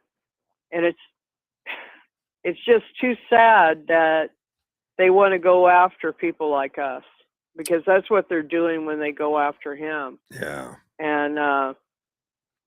And they've become crazy. I mean, it's not just crazy though. They do want to overthrow the Constitution and the government. They want to totally throw it out. They put it in writing now, Sandy. They put it in writing. That's the Democrat socialist. Just put it right out there. They're not hiding it. They're not lying about it. It's just out in the open. And that military man, it sounds like a Section 8 type. Which is it in Texas that he's running? Florida. Florida. Okay, that's right. You said that. Yeah. My gosh, I hope that Florida has more sense than that. I mean, he is a definite Section 8 guy walking. Yeah. He's dangerous. He needs to be pulled off the streets right now. He is dangerous. Right. But not just to President Trump, but to himself. I hope he gets help. Oh, yeah. I think he needs help. Yeah. I really feel bad for him. But, it's almost like a schizophrenic type guy when you hear what he's saying. Yeah. Somebody that has schizophrenia, and I'm not a doctor. I'm just going by, they live schizophrenia from what I've only seen it on TV. Who knows if the TV presentations are true or not? I don't know. But it's like they're living in a different world, unreality, so. Right. Anyway, I'm glad President Trump revealed this. I think he did it to try to emphasize how important the Save America Act is. And people like Tom Tillis, I'm glad that he's not going to be in office in the future. He can be in office somewhere else. He's angry though, man. Trump did that speech last night. He doubles down. I'm going to fight. I'm going to stop it. And all that. I mean, he is so angry. He just needs to go away. Well, he's like Massey. They need to form a little hate group, I guess, where they all go to some psychologist that hypnotizes them so they can learn to be happy and love America and quit being TDS. Right. Massey's bad too. And you're right. Trump won 2024 because she was so awful. People could see, and Biden was so awful. The vote was overwhelming. Now, it'd be nice if that would happen in 2026. But when I look at the number of the votes that she got, Kamala, even though she lost, I wonder how in the hell could she get that many votes? That's just insane.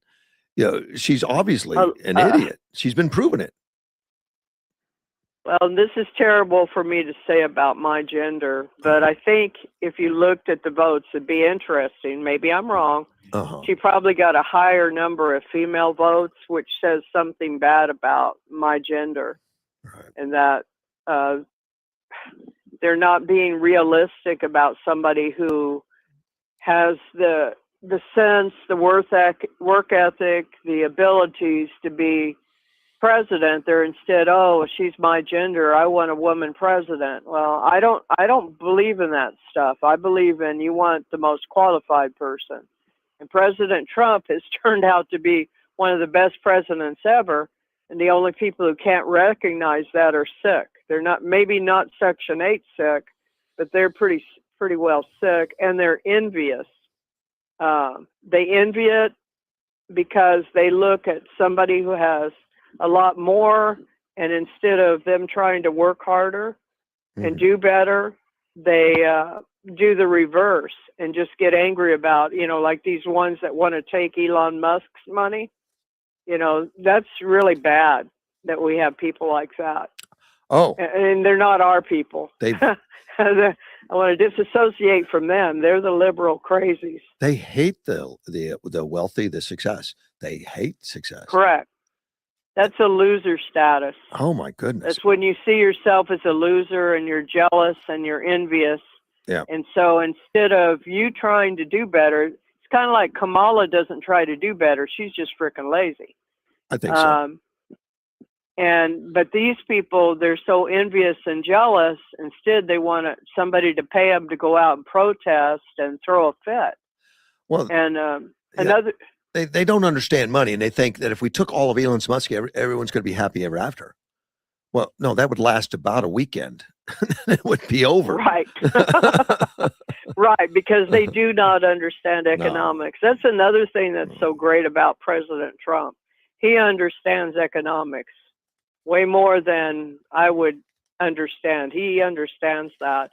And they hit Iran again last night. I don't know if you know that. Yeah, But, it's been every night now for 5 nights. They just keep going. I want them to just keep doing it because those people, and something I read, they hit the IRCG, if I got those letters right. GC. But I didn't get good details on it. They just said they hit the IRCG. It was a command. I'd like to see more details, so I'll keep looking. Well, it was a command Say center. again? Command center. It was the IRGC command center. And no indication. I haven't heard of who was occupying the command center at the time. But it's more than a command center, and it's a lot of the equipment for intelligence and stuff. Equipment is in there too. So they don't have a meeting room Well, anymore. I keep going after that, But think about how smart our military people are. Yeah. They have all this very well planned out. So, like, okay, President Trump says, okay, we're going tonight. And they've got things planned out so well, they know where they're going to hit before they go to hit. Yes. Understand what I'm saying? Oh, I do, but there's something else involved in that, and I don't know about this last 5 days, but the first 10 days, they would take off with about 1,000 targets in mind, and 20 or 30% of those were changed in mid-flight because information kept. I didn't know that. They kept rolling in information. They say, okay, this coordinate instead of that one, and everything happens so lightning fast now. They can send that information and not just tell the pilot to remember it. It's electronically, goes into the aircraft, for designate, cool. Stuff like that. And it's just amazing. And I watched some specials on that about some of the pilots talking about the capabilities. Like in World War II or something, they'd send a bomber out and they never got to talk to him again until he got back home. And it says, right. Oh, by the way, after you left, we found out that we should have bombed this place or something. No, that doesn't happen now. Everything's so information now. Information is key, and they just. But the people using that information seem to be extremely talented. Yeah, that's on what the pilot's end and on the, I guess our command. I guess the command end. Yeah. So I'm very impressed and hope for the best every day. Another thing I would love to see is if somebody, because these people that are really smart and can write stuff out, would list the people who have been killed by illegal aliens versus the number of people killed by ICE because somebody's trying to run them over. Yeah. And I think what you would see is maybe like a handful with ICE and a big long list, because I remember there were angel families prior to Trump's first term. Correct. And he was the only one who would listen to them. None of our other Congress people, so I'm hitting our regular Republicans too. That Nobody information would listen to these folks. That information is more meaningful. It is, and it should be out there. And the press won't run it, but I guess we should be. Well, I don't care about the press running it, and I don't know if people listening. some of the Republican people, I don't know how to get it out there. Some of the meme makers, some of the information makers, because they create lists of things. Right. It would be awesome if somebody in that group would do it, and they're really good at it. Yeah. But I wish I knew one of them, But maybe we'll see that in the near future. I'll bet it, it would be great exists. if Pullman would do it. I'll bet it exists, and we just haven't found it yet. Yeah, I haven't seen it. Okay. I haven't seen it, but and I, in a way, hate to ask Google because I'm not sure that they would be honest. I don't know. So maybe some other website would be, but I think that would be shared with the public. It would be like, oh, and then have the thing with the Democrats unwilling to stand up at President Trump's speech, for the people that were harmed by illegals, and just try to make it clear they really people in America, you need to understand, they do not care about you, and that's overall. That's even the people in our state that are Democrats. I don't think Gosar is a pretty good guy. I've always liked him. There's no way he would be like that. So. I just anyway. Okay. I appreciate the call. Go ahead. I know. Go ahead. I just asked Grok for a list of people killed by illegal immigrants this year. And the first sentence is comprehensive verified list of every individual killed by illegal immigrants or undocumented individuals in 2026 are not centrally published by officials, U.S. government sources in real time. So and that's Grok, which is supposed to be really good, right? Well, it goes on for many pages, and there may be something in there. It lists some high profile stuff. It doesn't give me. It doesn't, and it says important notes. Every homicide is a tragedy, regardless of perpetrator's status. I don't disagree with any of that. Well, one lady was testifying at Congress just in the last few days, and she was saying, I tried to protect my daughter and wasn't able to. Holman, she was either talking about Holman or Mullen. They're trying to protect your children. ICE is trying to protect your children. Right. She was a regular mother, and she was probably attacked by the Democrats. I didn't see the whole thing. But anyway, thank you, that would be interesting. It'll take maybe researching. I don't know how good I would be at it, because I think the sad thing were all the parents who were asking for help prior to President Trump's first term. Yeah. And then it's just continued. So we're talking about over 10-year period of time, people begging for help, begging that this be stopped. And I think people forget sometimes. We need to keep the pressure up, Sandy. I do. I think it needs to be kept up, and that's what Trump did last night. I applaud him. For it. Right. Well, and it's not just it's the driving accidents too, where they don't know how to drive, can't read signs, and they kill a bunch of people when they run into them. And they get an illegal license from California or New Jersey or something, or Virginia, because they don't ask questions. They just give out licenses. Yeah. Yeah, my beautiful state of California. I know. Just taken over by bad people. It saddens me every time I think about it. We need to rebuild it. And maybe it'll happen. It'll happen eventually. We got to get. Maybe Steve Hilton will win, and he can start bringing in good people. I hope, but I think it's going to take some work. I think it's really screwed up by all the politicians in the state. Well, I think to rebuild it, the first thing that needs to happen is to let it go broke. Don't bail it out. They're making all these mistakes. They're letting cheating and stealing and bad decisions run rampant. Let them live with the results instead of bailing them out. Don't bail them out. And eventually it'll fail like Detroit failed, and then we can go in and rebuild. But poor Detroit. Yeah. My parents talked about how beautiful Detroit was, and that was probably like in my oldest sister was born in 48, so maybe 1950 is when they went, prior to me being born. or maybe it was in 1954 when I was born. I don't know. They went there Oh, it and was a bought a Mecca. vehicle, and it was just, they were just stunned by the beauty of it. Well, and it was the And, home of the uh, auto manufacturers, and it was a mecca for that. And it was beautiful, I understand. And then it just got taken over by liberals and destroyed. Just right. terrible. And I don't think they brought it. It's not been brought back. No, but it's I really inhabitable wish now. it could be. It's inhabitable, but it's Yeah, not. It's well, not. and that's good. It's not a prime real estate. It's been habitable. No. You can live there now. I understand. All right. I appreciate the call. California was one of the best states for education years ago. Yeah, now they're one of the And worst. Texas too. Yeah. They actually, I learned this from being a teacher. California and Texas were so good and so powerful about it that they would help in the selection of books. I wouldn't trust them now, but No, they've dumbed it all down. To right, the lowest common denominator. That's the new bar. It's too right. bad. Thank you, ma'am. Anyway, have a great day All right, and bye-bye. great weekend. Bye. Bye-bye. Now is Miss Sandy. She researches a lot. See, because she was a school teacher, maybe. That's why. She keeps researching.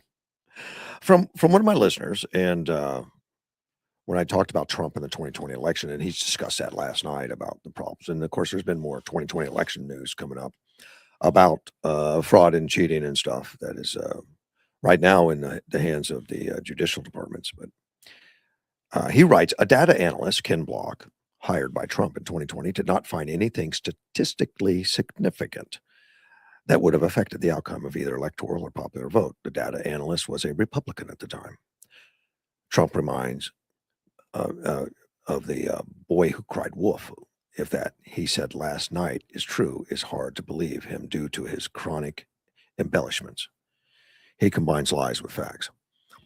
I'm not going to disagree completely with the sentence. The sentence says this Ken Block said anything statistically significant, and what they knew at the time, maybe not statistically significant. It doesn't matter. I mean, what Trump said last night, and I think he said that last night. I watched a few things, but something that nobody will tell you is, are you telling me there's zero cheating happening? And the answer is nobody ever says zero. What we're talking about is how much degree. And this Ken Block is not saying there was any cheating. He's saying anything significantly, statistically.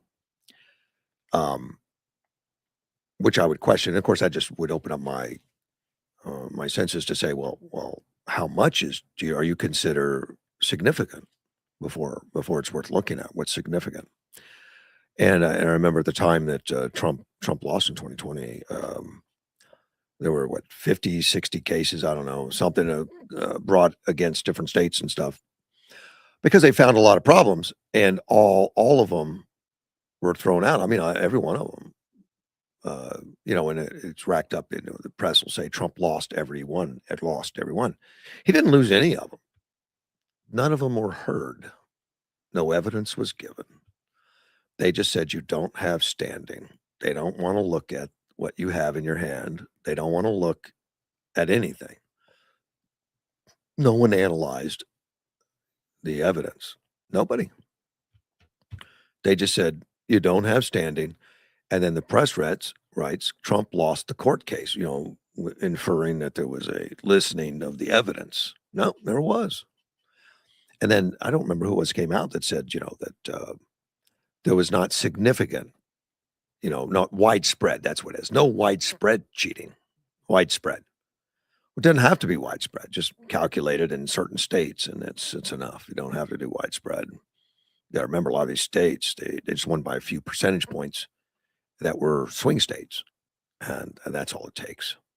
So I think every bit of cheating, significant or not, is a problem, because it grows, it festers, and it's widespread at some point. And there's a lot more out there, probably than this Ken Block saw, because he wouldn't have access. Whatever he analyzed, he may be a data analyst, but he didn't get to see the votes. He didn't get to see the records. He didn't get to see all that, and that would take way too much time. And we should be having some thorough analysts go through them. Absolutely. There's nothing wrong with that. Prove it right, wrong, or indifferent. I don't care. Just have somebody that's going to do a fair and deal and do the right thing. I don't think you can analyze the California election for mayor because there's no way to backtrack it. People register that are homeless with no address. They register with no phone number. They register with no ID or name that may not even be real.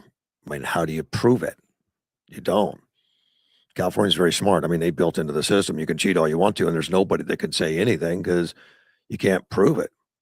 Most states where you have people that register a name, you can go knock on the door and say, "Is this you?" You can do spot checks. You can find out, did you vote? Of course, I'm very much in favor in keeping who they voted for secret. And that's the way all systems are right now. You don't know who they voted for, just that you showed up and you voted and you signed it, and that's your signature. Can't do that in California.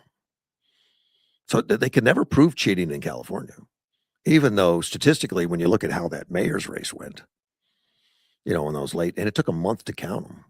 The mayor's race went where votes kept trickling in from the homeless communities, and they've got people that are homeless that they've interviewed that explain that they got paid, traded for food and cigarettes, whatever it is, to give their votes away and all that kind of stuff, and to let people fill them out. I mean, there's a lot of anecdotal, and that's what it is. Anecdotal, you can't prove, large scale because you've only talked to quite a few, but you took a good sampling. It's happening. And statistically, when they got the initial votes from people in person and the initial early votes that were already tabulated, Bass was way ahead, and Scott was right. Was it Scott right behind him? And then that Nikki girl, down in the third. Well, the batch that came in late showed, Nikki was the big recipient of the votes, brought him right past old Scott, And not only that, which is more telling is there was a referendum on the ballot to say, do you want your taxes raised? They're already one of the highest taxes in the entire nation. Do you want your taxes raised? Well, it was a resounding no early on. All the late stuff that came in, yeah, raise them. And they won, and it won. They got to raise the taxes. Voters spoke. Whether or not those voters even exist or are alive is a great question. And in California, they've rigged it to where you can't prove it was, you can't prove it wasn't, because there's no way of tracking anything down, and that's intentional, and that's what the Save America Act would put some federal guidelines, at least on voting for federal offices. Do what you want, screw up your own cities if you want, I guess. But federally, for president and all that stuff, and for senator and House, United States government, the federal government sets the guidelines for voters. It's the states, though, that carry out. It's up to the states to operate it. Feds don't operate the vote. The states do. But there's still a guideline, just like there's a guideline for getting a driver's license, a commercial license. And the states are supposed to uphold all that. They find out that the states are not. They're lying. They're lying about Medicaid. They don't keep records. They're not following the agreed upon rules. Like, here's the money, strings are attached. They got to be a citizen, and you got to keep records. You got to check and inspect. And they take the money and do none of the other. They just take it, and that's being shut down. That's why the feds are shutting down some Medicare shares. They're shutting down some things because they're not following any of the guidelines. And then they're crying that you're starving people because you're not sending me free money. Well, follow the guidelines. They're pretty simple. That's what state governments do. Supposed to. Former Arizona Democrat candidate, well, still a Democrat, former candidate, is in some trouble. Brianna Westbrook. Now, Brianna Westbrook, it sounded familiar, but I don't know why. But she was the Arizona Democratic Party former vice chair. She was a vice chair for the Arizona state, for the state. She's very much in the transgender rights. She's an activist for transgender rights. She got in trouble. Police reports now. She went to her ex-partner's home, according to police, and broke in. Yeah, I guess. Well, broke in. She knocked on the door. She knocked on the door, and her ex-partner opened, which was another female. I guess her ex-partner is a girl, so obviously transgender rights. She believes in all that, but. Well, the lady that opened the door thought it was her son, didn't realize it was Brianna anyway. That's why she got in anyway. And she was met with Brianna Westbrook holding a knife, which she admits to, holding a knife in one hand and black duct tape in the other. And then they were wrestling, pushed the victim to the couch, told her not to move. And the victim started screaming. That's according to police reports. As we get police reports out there, it's serious business. And the sister, the victim's sister came into the room, hearing the screaming, and saw Westbrook with a knife, and then made lunging motions at both women with a knife. Accused of that by both women. And according to court documents, the victim pleaded with Westbrook to stop, saying, my son will be home soon. So Westbrook ran out of the house. Now, the officers went over to the residence of Brianna Westbrook and said the whole thing is a big misunderstanding, and that both her and the victim, her ex-partner, were into BDSM. I think it's some kind of bondage and stuff. Yeah. And she admitted it. She admitted, I went in there armed with a knife and duct tape. She said the scene was mutually planned. The victim and her agreed on a scene through subliminal messages exchanged on Instagram. I've never heard that defense before. Yeah, subliminal messages. Said she wanted me to do this. They agreed to reenact a scene where Westbrook scares the victim to help her deal with prior childhood trauma of abuse. Never heard that as a cure either. That's according to court documents. This is what she's claiming in court documents.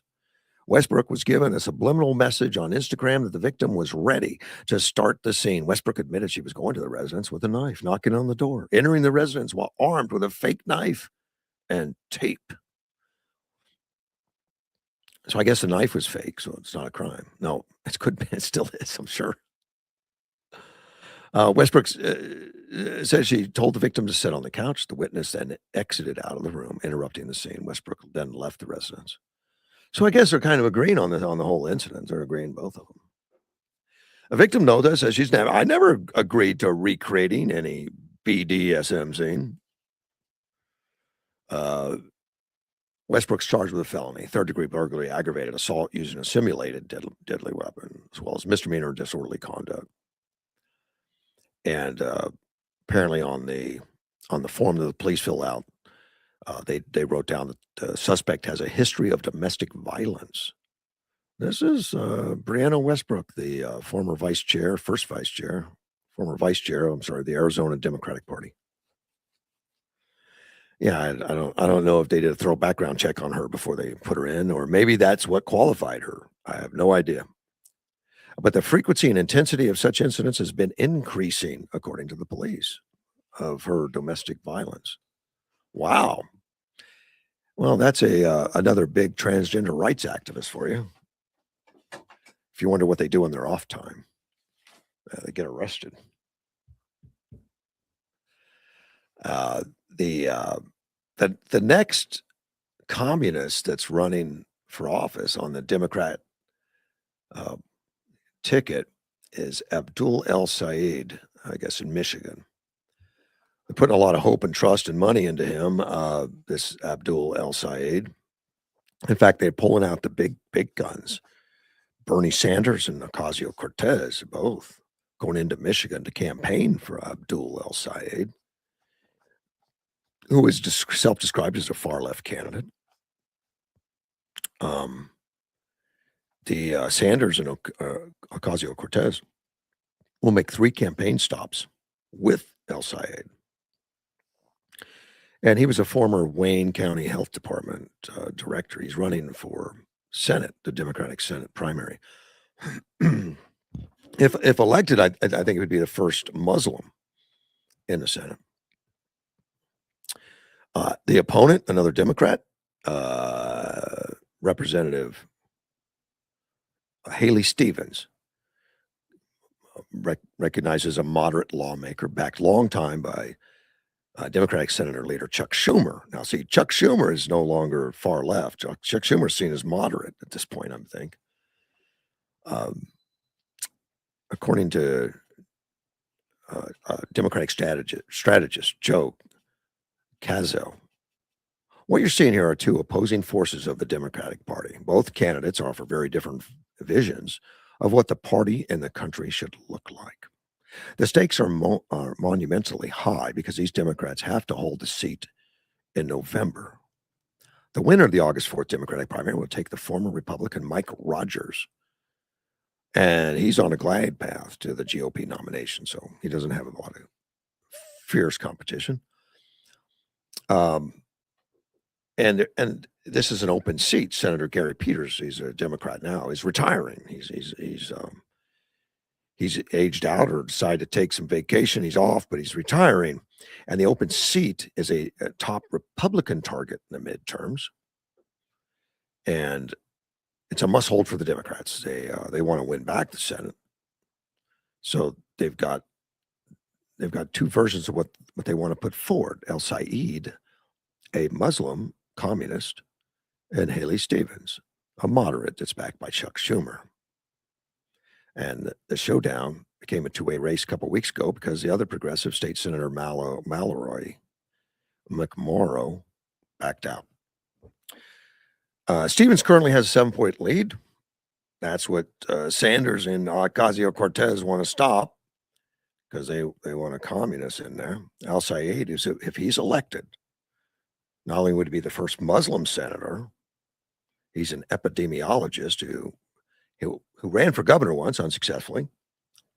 And he supports Medicaid for all. That's a major deal for him. And abolishing immigration, abolishing custom enforcement, ICE. And he's a critic of Israel. So he's anti-Semitic, pro-Hamas. And he says Israel and Israel's actions are genocide against Palestinians. He's vowed to not accept PAC donations. Well, there's a lot of PAC money on the Democrat side. I don't know how he's going to do without that. And now Schumer's pushing it, saying that El-Sayed, who sparked controversies, well, yeah, he's a communist, and they worry about him as a nominee, and he thinks that this Haley Stevens is more electable. That's where they are. We got to have the more electable, not the radical. So they're all looking for endorsement and everything. El-Sayed says, if you want your politics dictated by AIPAC or Chuck Schumer, then I'm not your guy. Stevens is accusing El-Sayed of benefit from Republican efforts to boost him into the primary. Well, that would be kind of like a Rush Limbaugh trick, boost El-Sayed, so make the Democrats spend more money and make them fight harder. And if El-Sayed wins, then he'd be an easier candidate to beat. Maybe, I don't know. It doesn't say anything else that. I mean, Stevens is accusing Republicans of boosting him. I don't know if that's true. I've not seen anything, but other than her saying it might be true. What my opponent needs to answer is, why is the GOP spending thousands of dollars to prop up his campaign, saying that he will make Mike Rogers the next senator? The biggest spending is United Democratic Democracy Project, Political Action Committee, aligned with the American Israel Public Affairs Committee, AIPAC, and it spent $15 million in support of Stevens.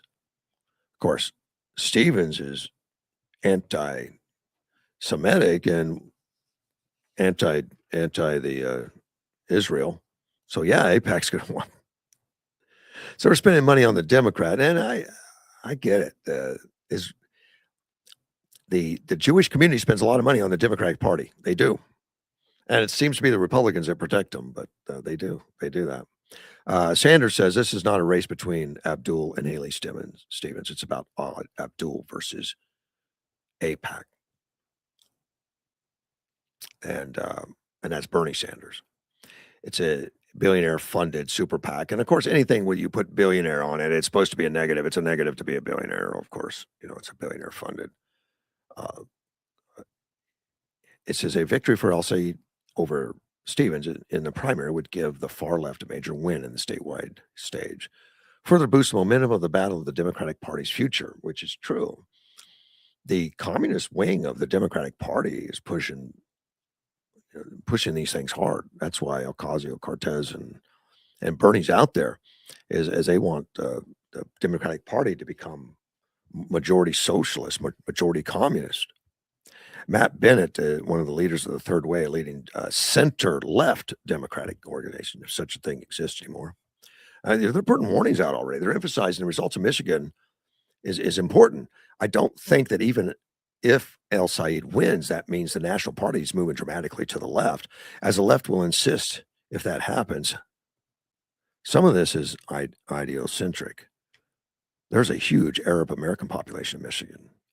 The Israeli issue is more resonant there than in other places, and candidates matter. Yeah, I think it's really important, and this is Ocasio, the veteran Democrat analyst. I think it's really important for Democrats not to read into these primaries as any sort of directional change within the party. Every single election happens under a different set of circumstances. I think to a degree, but you're going to start seeing a pattern. There's no question. We're seeing a pattern that the communists are taking over. Mandani is the Pied Piper of the communists, and the people he gets behind, it's kind of like Trump getting behind conservatives. He's got a good track record. It's a scary time, but I like it. I like it in that they're showing the truth. They're showing their colors, or they're saying out loud what they used to say quietly. It's out loud now, and I think that's a good thing. I think that's positive. Air raid sirens heard in Bahrain after Iran claims attack on U.S. airbase, and Iran's still claiming it. Iranian army's not quitting. I haven't talked much about it today, but it's the fifth day in a row that Trump is finding targets in Iran, and the targets, and he's stated it. It's not a secret what they are right now. He stated it's going to be anything that's going to secure the Strait of Hormuz. So those targets are surrounding the Strait of Hormuz and the islands in the Strait of Hormuz that have been militarized to attack boats in order to take control, and that's been it. I mean, that's been the heavy hitting, and that's all those bunkers that is hiding boats or bombs or missiles or any of those things, as well as the docks, submarines, everything out there that he can hit, and radar installations, things to see, towers, the Army headquarters, and then Trump is very open about it. And he's telling them that, look, we're gonna start with all these targets, and then we're going to go to power installations, which has already happened. They put a big part of Tehran in the dark yesterday. As I saw when some of the footage of when some missiles hit and the lights went out. Now, I don't know if that was intentional or collateral damage, but they said they're going to go after the power bands, and then the bridges. Well, that's going to shut down, transportation, communication, power, water. Keep in mind, their water in that part of the world, they don't have fresh lakes. That's not where they get their water from. They get their water from desalination plants and things, and they're heavily relying on power for water for 90 million people. if that's what's left there. I don't know what's left. I don't know what's in the country now, but it started off with 90 million people. I'm sure some people have tried to get out of there. According to Bahrain's interior minister, the alarm sirens have been activated. We urge citizens and residents to remain calm, head to the nearest safe location, and all that. And no one confirmed whether that air base had been struck. I think Iran's made accusations in the past, or statements that it was hit and they did great damage and all that, just to have the United States come out and said no, it was all shot down. But it's hard to tell, particularly in the battle. Who's telling me the truth? I don't know, but I think more times than not, the messages coming out of the United States are more accurate. Edward had sent me a note. According to AOC's, that's Ocasio-Cortez staff, they're calling her Madam President. And at an event, played the presidential theme music as she entered the room. Isn't that nice? I mean, fantasy's a wonderful thing. But who knows? It's a weird one. She may get the nomination. People vote for weird reasons. She also said she would not address the Democrat Socialist Association, Democrat Socialist of America positions on the Senate.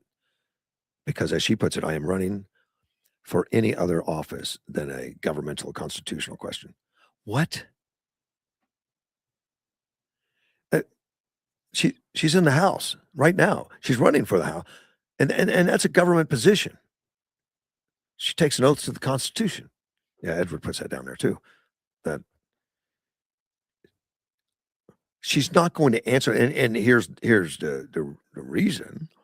Right now, the Democrat Socialists of America, they want to eliminate the Senate altogether. Just disband it, gone. Disband the executive branch, gone. Disband the military, at least the budget for the military. And I don't know what happens if the budget's gone. I guess that's gone. ICE, customs, all that. They want it all gone. And then what's left would be, Congress, a legislative branch, one rung, because they would get rid of the judiciary also, the Supreme Court gone. And then they would handpick the executive branch, the legislative branch would. They would handpick the executive and put up a puppet leader, and then pick their own judges. We don't want judges left over from somebody that may not agree with us. We're going to put judges in that agree to be communists like we are. That's their platform. I'm not making that up. So she's not going to comment on it, because if she's going to even win anything, they've got to keep the Democrat as a big tent.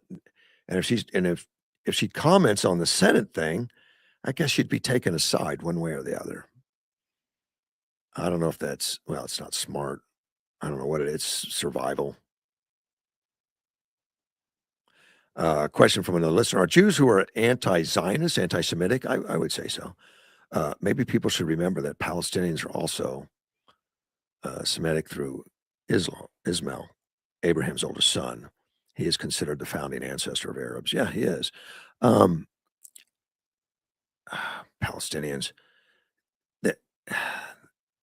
There's no countries, Palestine. It's been offered to them before. I mean, there's leaders in the Palestine and all that. They've been negotiating since Jimmy Carter to just give us our own country, and Jimmy had it all set up, and they said no, we don't need our own lands and all that. Who would we fight? The whole thing is going on forever. And the bottom line is we hate Jews. We're going to kill the Jews, from the river to the sea, wipe them off the planet. They shouldn't live. They shouldn't exist. And I'm opposed to that. I'm opposed to it. The fighting continues. And I know everybody points fingers. Well, it's the Jews who are mean to us. It's their fault that we attack them. And they shouldn't attack us back. I just get tired of it.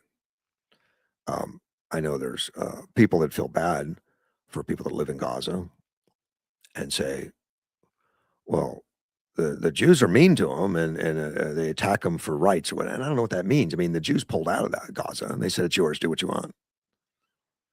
And what they wanted to do was make missiles and fire it into Israel. That's what they wanted to do. That's, you know, the Jews told them, you're free to do what you want. They did. They did that. They're not going to do it again. They're not going to give them that opportunity again. And then, of course, Iran hired all these, Hamas and Hezbollah to keep firing missiles into Israel. We just want to keep attacking them and then bitch like crazy when they said enough, and they come back hard. And they do. They come back like extremely hard. They're extremely talented, extremely well fortified. They've got wonderful weapons, some supplied by the United States, and they make them better. I mean, they really are tremendous pilots, tremendous strategists. And with a small country of 15 million people, they'll take on a country of 90 million that's much richer, that has support of Russia, support of China, and they just will have their way with them. They're that kind of inventive, hardworking, and tenacious. And you know what they really want? They don't want conquest. They don't want to take everything over. They want to live in peace. But they'll fight for it. They fight, and they've had to. They get attacked on a regular basis. I mean, they weren't a country more than a few months when Israel attacked. I mean, Egypt. That was the first one, 1947, I think. And it's been going on ever since. And ever since, they prosper and fight back. And in Israel's citizens, they're not all Jewish. It's not exclusive. It's not like in these Muslim countries where it's exclusive Muslim and we throw you off a building if you're not like us. They have Muslims living amongst them and accepted just as Israel's citizens. They live peacefully with them.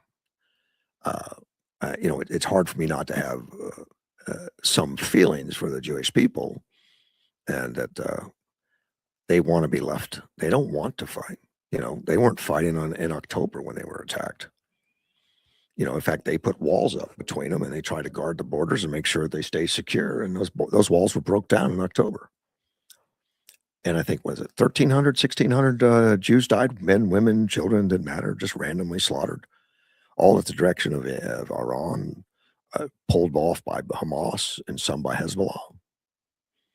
Secret attacks for one reason, to go in and create mayhem and kill anything that moves. It was just horrific scene. Some of it was on video. I unfortunately saw a little bit of it that you can't unsee. And it's not pretty, but it shows the animalistic, just killing for killing's sake, because you want to eliminate and you want to genocide the Jews. They want to genocide Jews, and they claim genocide. And this Al-Shaid that's running says Israel's claim is genocide. Well, they're the worst at genocide in the world because they have the capability, if that's what they wanted to do. Israel does. They don't do that. Do you think if Iran had that capability that Israel would exist? No. If Iran had nuclear weapons, Israel would be a target and it'd be done. They'd kill 15 million people. And many would say, well, the Jews had it coming because, well, I don't know why. It's hard to justify. I don't know what they say. But there's people that want to do it. You see them on the streets in Yuma. River to the sea. What that means is genocide. Kill them all. And they think that's a peaceful demonstration. That's a peaceful chanting. Either they're stupid and don't know what the sign means, or they just don't care that Jews are worth killing. For what reason? Are they chopping the heads off of people on video to make a statement for terrorist reasons? No, they're not doing that. Are they putting, bomb vest on children and letting them march into the people they don't like and then blowing them up? No, they don't do that. That's not their deal. They're fighting for their country defensively to keep people out. And if attacked, they'll attack better in a huge way, bigger than the attack they got. They do. They'll escalate it and say, we're not going to put up with it. They do. I would do no different. I think the United States should do no different. If Mexico sent terrorists in here, cartel members with bombs, and started shooting people, we should come down hard. We should take some terrorist country out. We would do the same thing as the United States if Mexico did that to us. If Mexico rushed the border with armed assaults and started shooting women and children and stuff, we'd do the same thing. We'd go down into Mexico, and those terrorists wouldn't exist. Their ability to create that kind of of terror wouldn't exist anymore either. They would take it out. Our U.S. military would take it out. And Israel's doing the same thing we would do. This, I don't get it how people support that. They do support Iran. In this country, we have a lot of these guys that do, is they support Gaza. That, the Israelis terrible. They should not fight for their country. They shouldn't fight for their survival. Well, that just goes against everything I believe. All the religious zealots and everything else aside, they have a right to exist peacefully, and they should be given that. And I think the Abraham Accords are a wonderful thing to start off. And that's Trump that did that, to get all the countries to agree to that. And the first country that attacked him was Egypt. Now Egypt is no longer. I mean, they're part of the Abraham Accord. And Egypt wouldn't take any of the Gaza refugees at all because they're too much trouble. They're militants. Even Egypt didn't want them in there.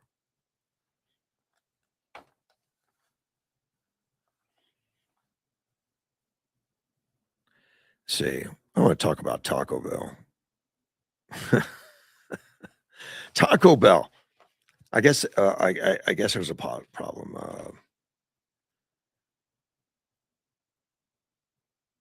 Is it cyclosporias? It's a stomach disease. Parasite gets into the stomach. 1,600 cases of it. Apparently, Taco Bell has been labeled as at least part of that outbreak or something in multi-state cyclosporias outbreak. It's a federal health officials are investigating it because of the 1,600 issues. Taco Bell Corporation said in a statement that based on ongoing conversations with public health officials and out of an abundance of caution, Taco Bell has taken immediate action to voluntarily remove potentially impacted lettuce from a supplier in selected states. Those states, by the way, where this is happening, Indiana, Kentucky, Michigan, Oregon, West Virginia. And they're advised not to eat shredded lettuce from Mexico served at Taco Bell restaurants. So I guess this lettuce was coming out of Mexico by Taylor Farms. Now, we're very familiar with Taylor Farms. They have operations all over, and part of those are in Yuma. I haven't spoken with anybody for Taylor Farms. But Taylor Farms, I'm sure works in Mexico also.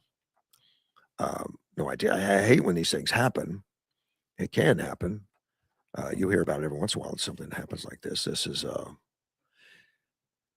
This outbreak began on May 13th, and CDC is talking about the number of people sick and all. But Taco Bell operates 8,700 restaurants worldwide, serves more than 40 million customers each week in the United States, and that's just according to their website. Now they're apparently have gone through and taken all of that lettuce from that one company, the company that they think is identified. They didn't identify it. Washington Post has said that it was Taylor Farms. Taco Bell didn't identify it. He said the affected ingredients from our suppliers being indefinitely removed from our supply chain nationwide and will be replaced within 24 hours in selected states. So hopefully, and I got a note from Edward this morning that, when these things happen, it could affect Yuma's business because we're a lettuce capital of the world, but not this time of year. This time of year is we're doing other things, man.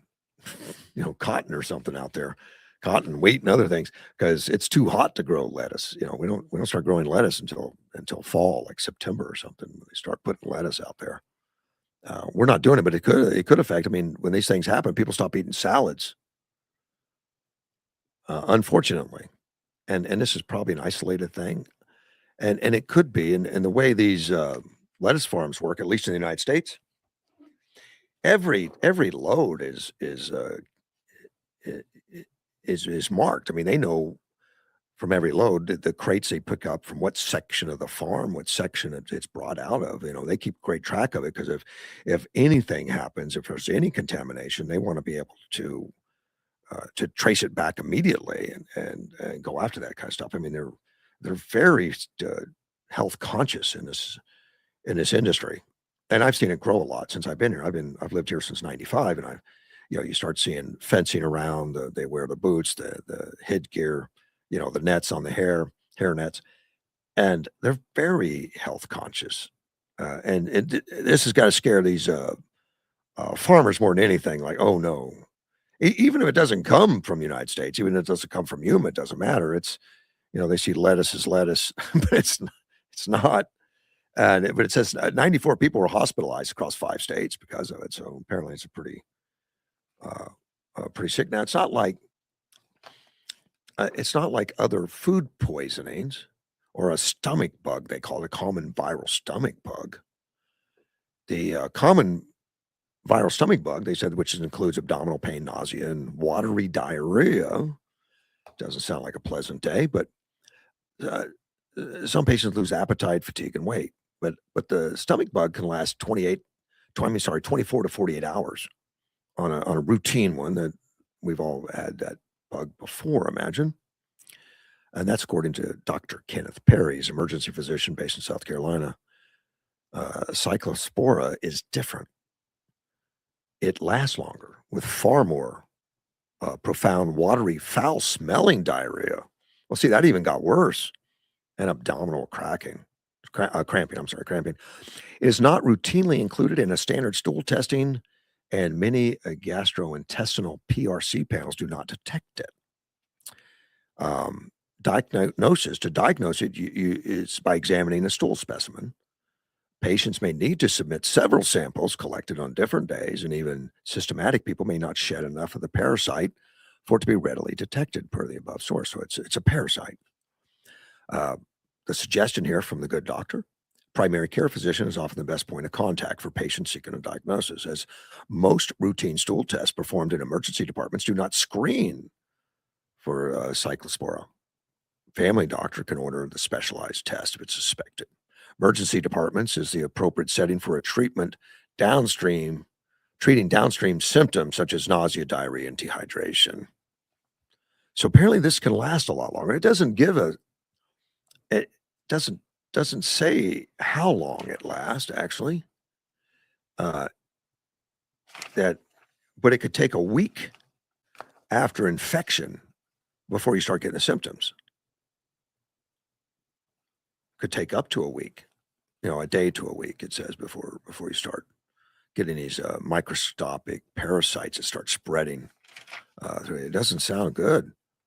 Now, this article also says that anyone with diarrhea that lasts more than 2 to 3 days, worsens, or is accompanied by signs of dehydration should contact a primary care physician. I'd probably be in the emergency room. You gotta fix me. It's treatable with prescription antibiotics. Yep. So they can fix it as soon as they diagnose it, but it looks like it's not routine to check for it. But if it's in the news right now and there's 1,600 cases and 94 in the hospital, I'm sure doctors are aware that it's starting to spread. But the indication is that it's kind of located in those few states that I just mentioned in the Midwest. So stay out of there. Uh, but Taco Bell, if you're a customer, they said they've already replaced all that lettuce. They're not buying from that supplier, Taylor Farms. Bad news for Taylor Farms in the short term, I imagine. I don't know, but they need to get through it pretty quickly, and I don't know what they're going to do to assure everybody. But they're big business for us and big business for California and the areas, and they put out a great product. But it takes one little thing like this. I say little things, big things, but it's coming out of their Mexican operations. So if it is them, they were identified by by the newspaper. They weren't identified by Taco Bell. Taco Bell didn't say anything, so be careful. Be careful. But go ahead and go to Taco Bell if you do. It's fine. The problem's behind this. It's too late. It started in May. We're just now getting the news. So it's all been hopefully taken care of. I saw a video yesterday on the news, not on the news, on YouTube. It was wonderful. It was a Blue Angel, the Navy, the air wing of the Blue Angels, which is a public relations thing. They go to air shows and they really show precision flying, and it's just fascinating to watch. I like airplanes. I like that stuff. Well, there was a video that went viral from a flyover over Florida Beach. It's where the Blue Angels, I guess, are doing practice. It's at Pensacola, so military bases there and all, and they're practicing, which is normal for them to practice during this time. I guess air show's coming up, so they're out there, working out the bugs, and a lot of people will go out to the Pensacola Beach to watch them because they like to watch them practice. The practice is just as good as the show. It is just as good as the show. Well, there was a flyover that they did over the beach, and there's a lot of video out there of it. You can see it on YouTube, and that plane looked no more than 20 feet off the ground. It was doing like a 90-degree turn. I mean, it's not quite 90, but it wasn't flying level. It was sideways, right above, right next to the people. I mean, it was right there on the beach, and just blew right by. Now, a lot of people, videotaping. I mean, they're out there to watch the planes. They're on the beach enjoying themselves to watch aircraft. Well, that pilot gave them a real close-up show. I'm sure they felt the flame. And all you saw, from the beachgoers was cheering and jumping up and down and stuff, and excited people interviewing real quickly. Like, I've been coming out here so many years, and this is the best I've ever seen. It's just wonderful and all that kind of stuff. Yeah. So I'd like to have seen it. I'd like to have been there on the beach. But of course, the first thing I thought is, that might be too close for comfort for the military. The military, when they do air shows and stuff like that, you may notice that they don't fly over people. They'll fly over the runway, and the people will not be on the runway. They'll be next to it or something. But that way, if there's a mishap or something goes on with the aircraft, there's not going to be a disaster that includes that plane breaking up or going into parts of that part of that spectator area. And safety, believe it or not, is high tech, is high performance, and close, and all that kind of stuff. That these guys are well trained, or they're excellent at what they do. It doesn't mean an accident can't happen. It doesn't mean a plane can't do something stupid. So that's why they generally don't fly over. Now, and this plane didn't appear to be over, but it was definitely right along the beach line. It was actually awesome looking. I loved it. If I was there, I would have been cheering with them. But of course, there were people that were there in that area that complained, and I thought, they're probably, somebody might be called on the carpet. Maybe they might think that's too slow. I don't know what the actual limitations are, but I know aircraft have been in trouble before. Military aircraft for buzzing a plane or a house or something. There's been people called in on the carpet, and some people disciplined for it. That you shouldn't do that kind of stuff. It's dangerous. If something does go wrong, the Air Force or the Navy or the Marines, they don't want to have to explain how that stuff could happen if there is an incident. So I kind of felt bad for the pilot. I thought, awesome pilot giving these guys a great show, but then I thought, maybe it was too close to the public for the military. Again, I don't know. I was just curious what's going to happen. Well, I got my answer today, at least part of it. The Secretary of the Navy, Hung Chow, after the flight debrief was complete, said there will be no reprimands or firings. There was no problem after the Navy Angels drew widespread attention on a wildly low flyover on a Florida beach. That's the sound of freedom. Semper Fi and hurrah. I guess it was relief for me to see that. I didn't want to see a pilot get in trouble for that. I have no idea privately what they said to that pilot. They may have said, "Look, recheck, our policies on that." I don't know. I have no idea. I can't believe that would have been encouraged by the military. Pete Hegseth also spoke about it, about those let low pass and all that. Hegseth says the flyovers will continue until morale improves. This is his only statement. Sean Parnell, Pentagon spokesman, wrote, "Carry on, Patriots." Eric Trump, who's just the son of the president, but interesting, can't stand the manufactured outrage by the low-T mainstream media. This was undoubtedly the highlight of these people's day. I don't know about the low-T, but I agree with him. It was a highlight on these people's day. That's interesting how the low-T comes in because, well, obviously, testosterone was just mentioned by Pete Hegseth. That it's going to be checked. We'll see how all that goes with them. ABC News reports that Eric Trump said, Navy officials confirmed in a statement that the outlet, Blue Angel leadership, is reviewing the circumstances surrounding the maneuver and conducting a thorough safety review. I don't doubt that. I mean, anytime you get complaints, I mean, they're always going to review it. Of course, they're going to review it. They take it seriously, I'm sure. Military cares about how they look, and they care about public opinion. It's important to them. It is. They want to be acceptable neighbors, and it's a blessing. It's a blessing when you have an air base like the Marine Corps that's here in Yuma. It's a blessing because they do care about this community. They add a lot to the community, and they support the community in many ways. And of course, you want great relationship with them, and they care about it. They do care about it. So that's absolutely wonderful. We see the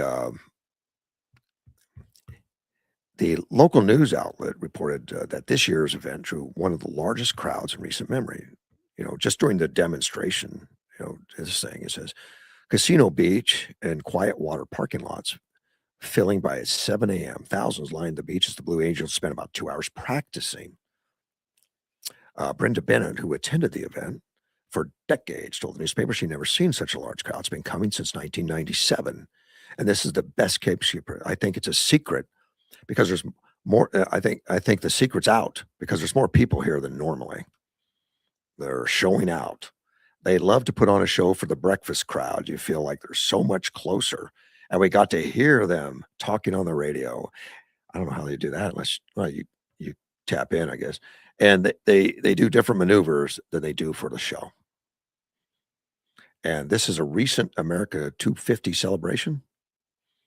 And this Brenda Bennett, who's just an attendee, said she hopes Americans continue celebrating our freedom that we have here in the United States.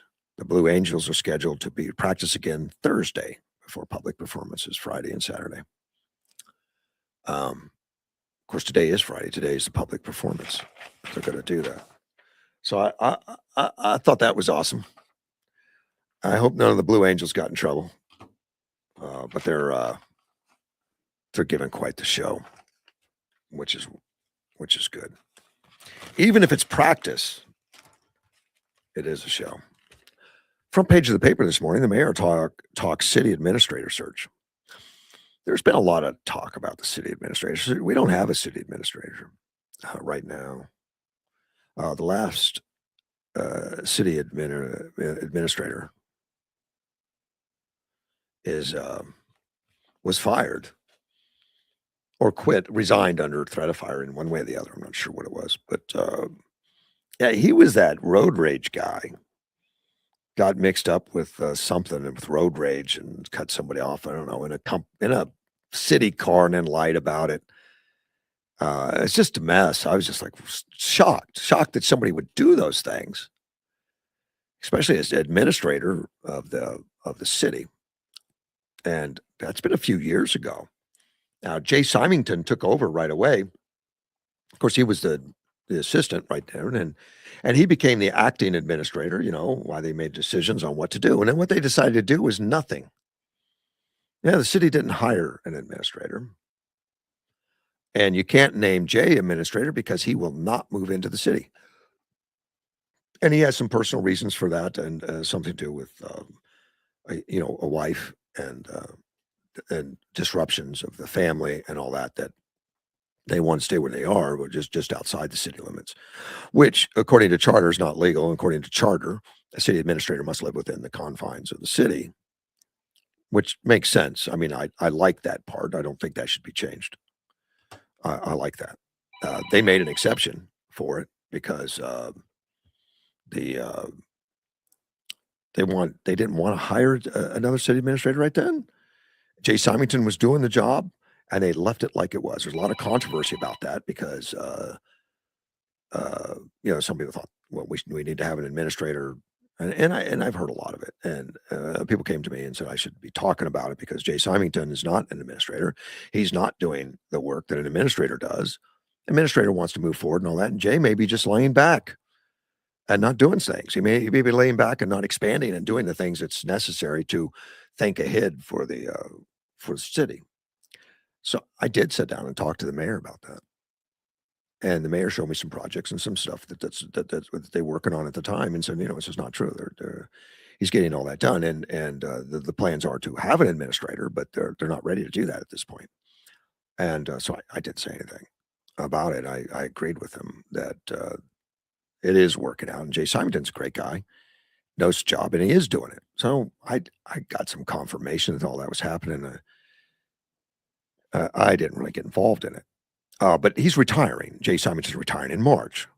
So it's time that we go back and get an administrator, which we haven't had for a few years. We haven't had one. Well, we've had people running the show, and Jay's been running it from the position of us, as acting.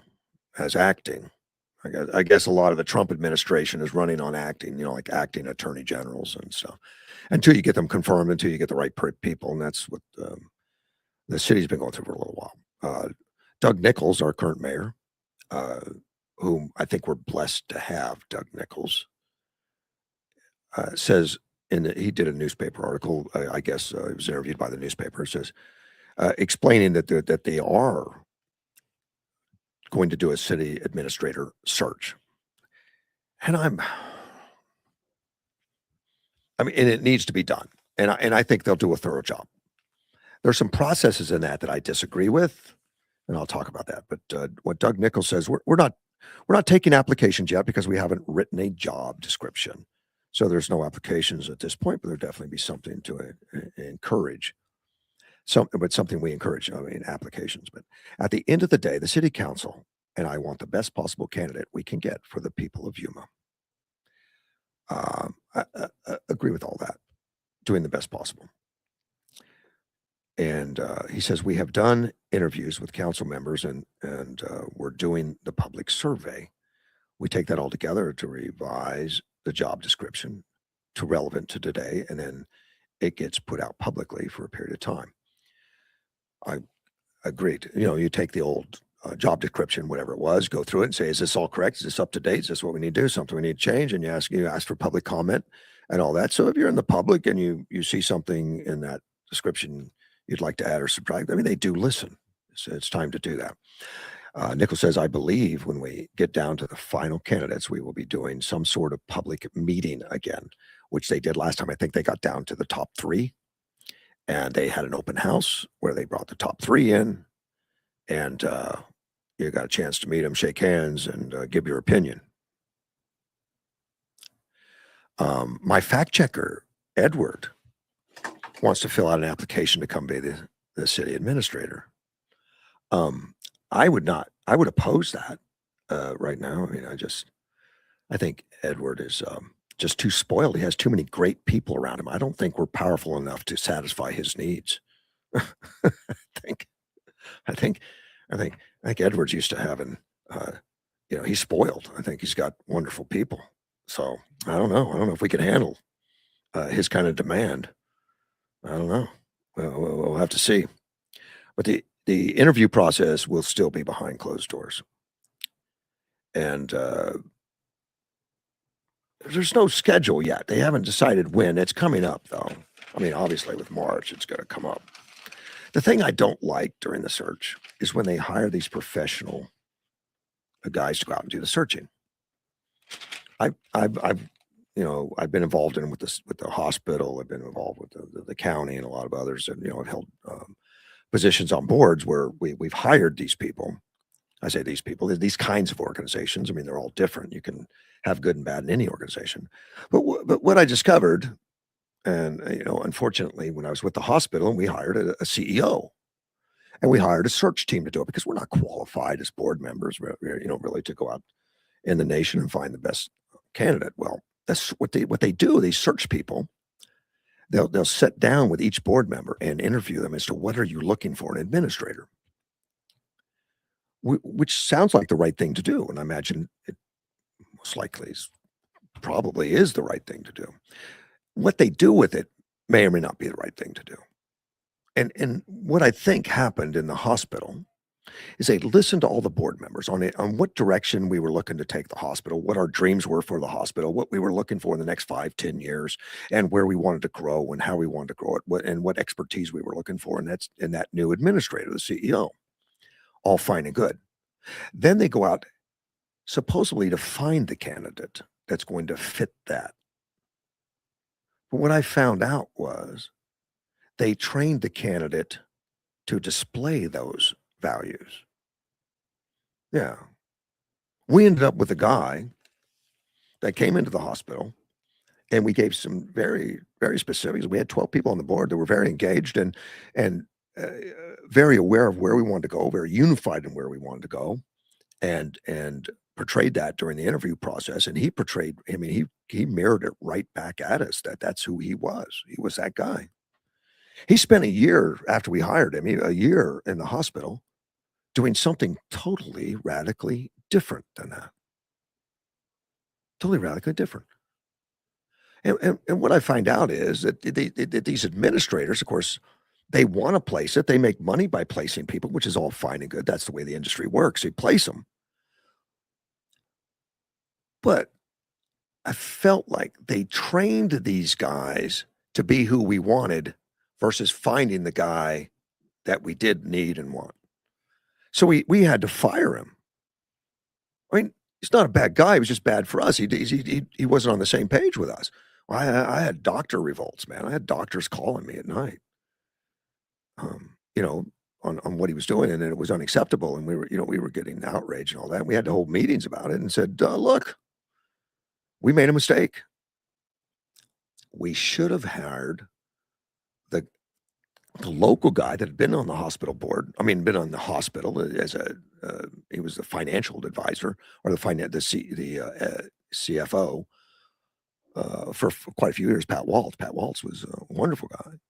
We didn't bring him on. We brought in the guy that the headhunter was raved about, was exactly what we needed. And Pat Waltz had one negative. He lived in Phoenix and commuted, which he'd done his whole career. But had a wonderful and loved everything about the hospital. Got to know everything, and the people supported him hugely. After 1 year, we got rid of the CEO. It cost a lot of money to cancel the contract. It cost a lot of money to put all that in, and brought in Pat, and it was the best thing we did was put Pat in. I learned a lot from that.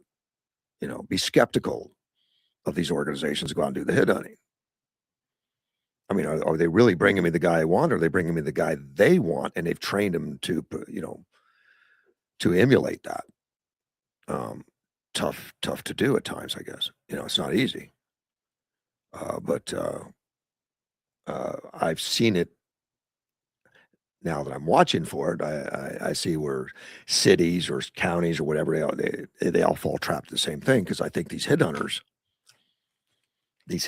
really train the potential new guy to be that. Edward tells me he's trainable. He's already saying he's trainable, because I already said that he's not the guy, but he's trainable. I think Edward would be good at whatever he wants. I don't think he'd live in Yuma more than, I think he likes to travel. But Be careful with that. I would say that to the city, you know, if they come in with this glowing, he's 100% of everything you want, I would be, yeah, I mean, really? I don't know, how could you be that? You can't be 100%.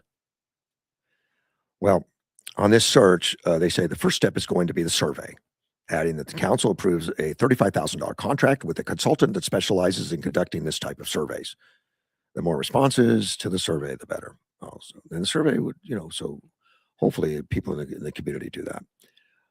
So I just really encourage people to take it. It's not a very long survey. It's not an exhaustive survey. The survey is more about the qualities of the person that the public want and their priorities for the city. The consultant will do the first flush. Yeah. I would do a background check on that consultant. Candidates with degrees and certificates likely to be placed above other applicants. Really? There's some merit in it, but how you weigh it, I think, is different. I mean, Charlie Kirk didn't have a college degree, but he seemed to know the profession pretty well. That's like the process of hiring anybody. You have to rate your application. If you get 500 applications, you can't possibly consider them all. You have to find a way to prioritize your strongest candidates. Find someone who knows Yuma. That would be nice. And that's, I think, where we went wrong on Pat Waltz. Pat Waltz knew Yuma. He knew the Yuma Hospital. He knew the board. He knew where we were going, and he was helping us in that direction. And we went with someone else. Lessons learned. Nichols acknowledged that the city made an exception for Symington, meaning he's a city employee, by naming an acting administrator to allow him to continue to live outside the city. And there's, you know, some people vehemently, and I've talked, I mean, some have called me and told me that I should be yelling at them.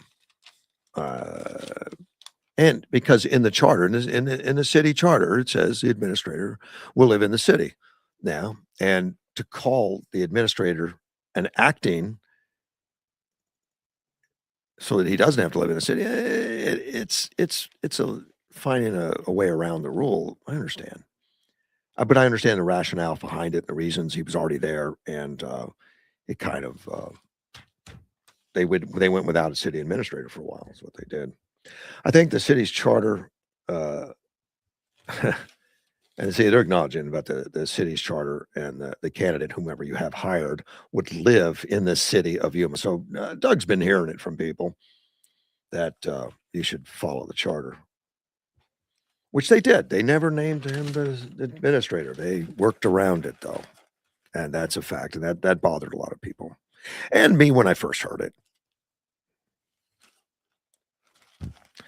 Well, I think Edward is trying to convince me that he should be the city administrator. He said we would get access to Hal. Hal is his artificial intelligence, you know, which is different than other artificial intelligence. And I don't know why exactly, but he trains it. I still don't think it's enough. Missing man found dead at Mitri Lake. That's not good. 55-year-old San Diego man reported as missing. No, they found him. That's good, but not good condition. He's Ramsey McNeil was last seen near the boat ramp in Mitri Lake Tuesday. Now it's hot out there, so elements will hurt you. Stay hydrated and don't go out in the wilderness. Sheriff's office said that Ramsey may have been suffering from a mental health condition when he left on foot without his phone, without his medication, and personal belongings. Unfortunate. That is unfortunate. And I guess they didn't find him in time, but that's too bad. Anybody with information about this incident, you know, they're encouraging them to call the Yuma Sheriff's office and let them know anything you know about that. That's a sad situation, but it's dangerous in the desert in this weather unless you're well hydrated, well prepared.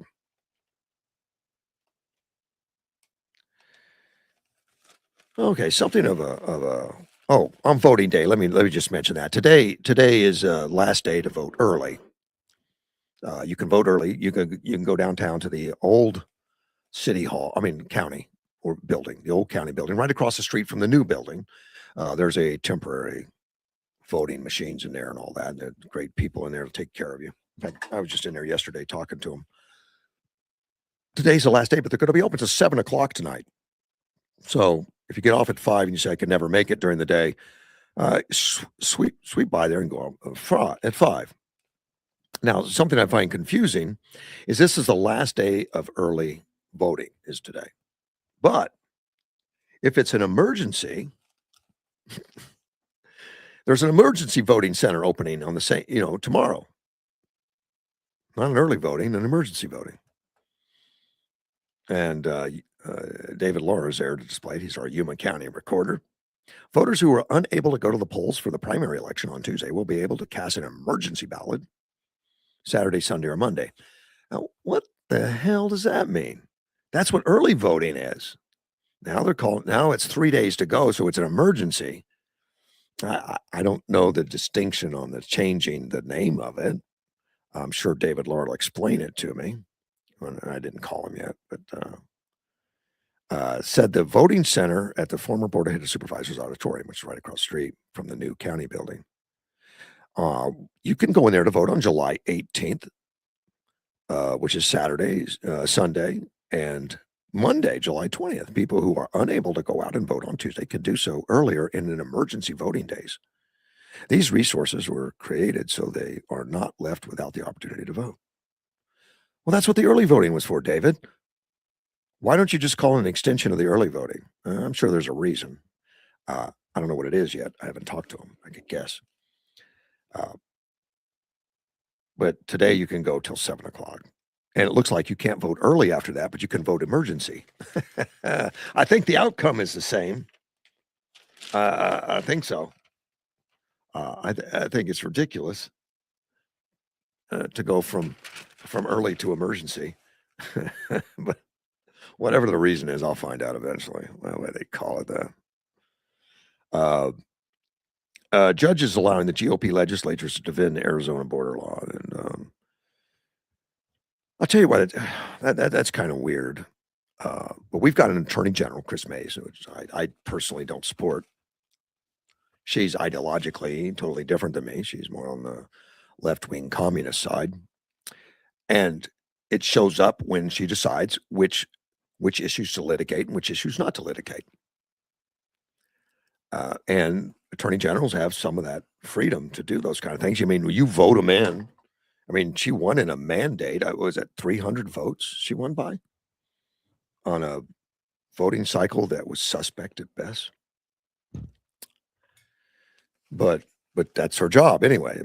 That's what she took the oath. She's the attorney general, and like every attorney general, they decide which cases they can adjudicate and which one they can't. They can't take them all, maybe, or some of them are not winnable in their minds. So, that's where that designation, a liberal judge, conservative judge, and all that comes up, or attorney general. But you're going to take the cases you like and the ones you don't like, and it shouldn't be that way. It shouldn't be a personal thing. It should be something that's what the voters wanted, what the voters approved, and stuff like that. Now, I talked to Warren Peterson about this. He is the president of the Senate. In fact, I talked to him for a half hour the other day, and he explained that as president, and he's president of the Senate right now, state Senate, and as president of the Senate, he has the opportunity in Arizona law that if the attorney general doesn't take on a case, that he has that opportunity as the president of the Senate to take it on. He can do it for the state. And at that time, and that was a couple of weeks ago, he took on 102 cases. Now that's ridiculous. And I, of course, questioned those cases and why the heck didn't she take them on, and should they have been taken on, or those kind of things. Well, she didn't take on the cases that she didn't believe in, and she's a very liberal attorney general. So a case came up about boys in the girls' room, and she wouldn't take it because she didn't believe it. She didn't believe it was the right thing to do. She believed that boys belonged in the girls' room, so she wouldn't do it. I said, wow. So He did it, and he appealed it, and it went to the Supreme Court. He actually had to go to the Supreme Court to take that, and of course he ended up winning that case in the Supreme Court. I can't verify whether that was the Arizona Supreme or the Supreme Court. I think it was the Supreme Court. Yeah, POTUS, not POTUS, SCOTUS. And so the Arizona legislature is going to take up this one to defend Arizona border law, which kind of surprised me. They're going to defend the voter-approved border enforcement law in a court after arguing that it's unclear whether Attorney General Chris Mays can be counted on to do a good job. Steve Montenegro, who is a speaker, he's the House Speaker, and State's President Warren Peterson say they have a significant protectable interest to defend Proposition 314. Now, Proposition 314 passed in 2024, but it's just now coming up, which I guess I didn't realize it just now coming up. I mean, I knew when it passed and all, but it allows state and local police in Arizona for the first time ever to arrest people coming in illegally from Mexico and permits state judges to deport people back to their home countries. Well, even though the thing passed on ballot in 2024, it didn't go into effect until this week. And it's being challenged by the American Civil Liberties Union as an illegal intrusion into what's exclusively the providence of the federal government, which has been an argument before. Well, and that's why it didn't go into effect until just now. That law, when it was passed, didn't go into effect until they worked it out with Texas. See, Texas had a very similar law that was in the courts. So when we passed ours, there was a provision in there that would go into effect if Texas wins the lawsuit. Texas won. Yeah, so it can be done. Well, American Civil Liberties Union sued us anyway, even though it's already been to the Supreme Court. So, well, Mays, who was named in the lawsuit, she's already sent her own lawyers to court to mount a defense, but the GOP doesn't trust her because she was very outspoken about the law. And Mays and it came out against a plan of what was called HCR 2060 at the time, before it became on the ballot. It was a House bill. She says, I believe HCR 2060 will have far too many unintended consequences that will negatively impact our law enforcement agencies and our communities. So because she was such outspoken and she's so liberal, and she's been known to be liberal, and she wrote out about, remember Senate Bill 1070 that came out years ago that kept us from getting a Super Bowl and all that. Very, very critical about all that. May said that at the time she recognized issues of drug and human smuggling, citing the work done by her own office, but further strain law enforcement's resources while implementing a measure that could very well lead to racial profiling is not the answer to cleaner, safer communities, not to mention the havoc and harm it would do to our economy as we saw 14 years ago with a passage of 1070. She wrote that at the time when they passed this. Well, putting all that before the judge and saying, that we need to take over the case from our own attorney general. The judge agreed with him. So the president and the speaker certainly cannot be assured that the attorney general will fully adequate or represent their interest. And that's according to the lawyers that the president and the speaker both hired. The judge acknowledged the unusual political position in which Mays, who's now running for re-election this year herself, and has to appeal to her base. Now, she can't appeal to her base if she's supporting deportation of illegals in the state, which is what that law would do. It would allow the local law enforcement to apprehend and have deportation of illegal aliens in the state. Her heart would not be in it. So the judge says, your allies over at ALCU. That was from the other lawyer. Your allies over at the ACLU have put your boss in a compromising position in an election year, haven't they? Well, in the past, May, for example, the Attorney General decided that she would side with the organizations in the challenge of state laws that bar certain advanced practice clinicians, like specially trained nurses, from providing abortion services. And of course, Mays agrees with abortion. She likes abortion. So, and Mays is asking that there are challenges at Maricopa County Court. We see that, and it left Montenegro and Peterson in the lone defendants, and they go out and hire their own private lawyers and taxpayers' expense to take on the cases. Now, Richie Taylor is a press aide to the Attorney General. Richie, is in support of Chris Mays, said that her history include unsuccessfully urging voters to oppose Proposition 314 is legally irrelevant to the current litigation. He said Mays is prepared to defend the voter-approved law in court. Warren Peterson and Steve Montenegro may not understand the difference between having a policy disagreement and defending the state when it is sued. But that is the job of Attorney General, and it's the Attorney General Mays is prepared to do it. Well, Attorney General Mays has turned her back on many suits, and that's why Peterson has had to take up so many as the president of the Senate, because she didn't believe in it. So I think Richie's wrong. I don't think it's Mays that understands, and I don't blame our speaker or our president for asking to let them handle it and not having trust in our Attorney General. I don't. She's a political animal more than an Attorney General. She spends a lot of time advocating for SOS, Save Our Schools, which is an organization that wants to do away with ESA, which ESA is supporting homeschooling and schooling the private institutions. It's about freedom of choice for schools. Parents get to choose which school their kids go to, and the government, our state government, will spend the money that would go to the public school on the kids that go to private schools or homeschooling, or at least half of it. Yeah, the maximum they could get is $7,500 per student. Public school costs $15,000. So they don't pay the $15,000. Instead, they pay $7,500, and they say that's breaking the bank. I don't know how paying half as much is breaking the bank, but that's their story. And she's an advocate for that, and she lobbies for it and all that. She's the Attorney General.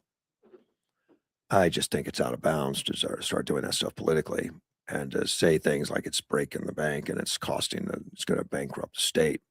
To spend less money, it's going to bankrupt the state. That's just crazy. So I lose faith in her, and I've talked to other attorney generals in the state of Arizona, Tom Horn being one of them. And Tom Horn, of course, took on a lot of cases he didn't necessarily agree with politically, but he followed the law. I don't think Chris Mays is that person. I agree. I agree with the boys that decided to take it on itself, and we're lucky to have them on there to do that above and beyond. And I interviewed Peterson not too long ago. An impressive guy, and he's running for Attorney General against Chris Mays right now.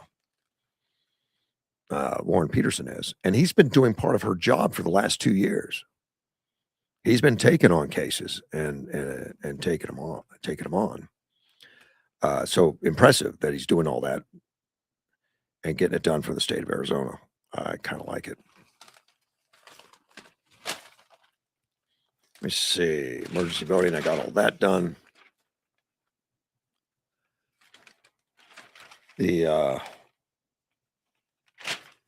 governor's race. Article in here about the governor's race, about the money being spent and all. On the Democrat side, we have a sitting governor, that Hobbs, that doesn't have a big challenge going on in the primary. So she's got more money than most of them, and she doesn't have to spend it. Now, on the Republican side, money's a little more limited, and we got four in the race.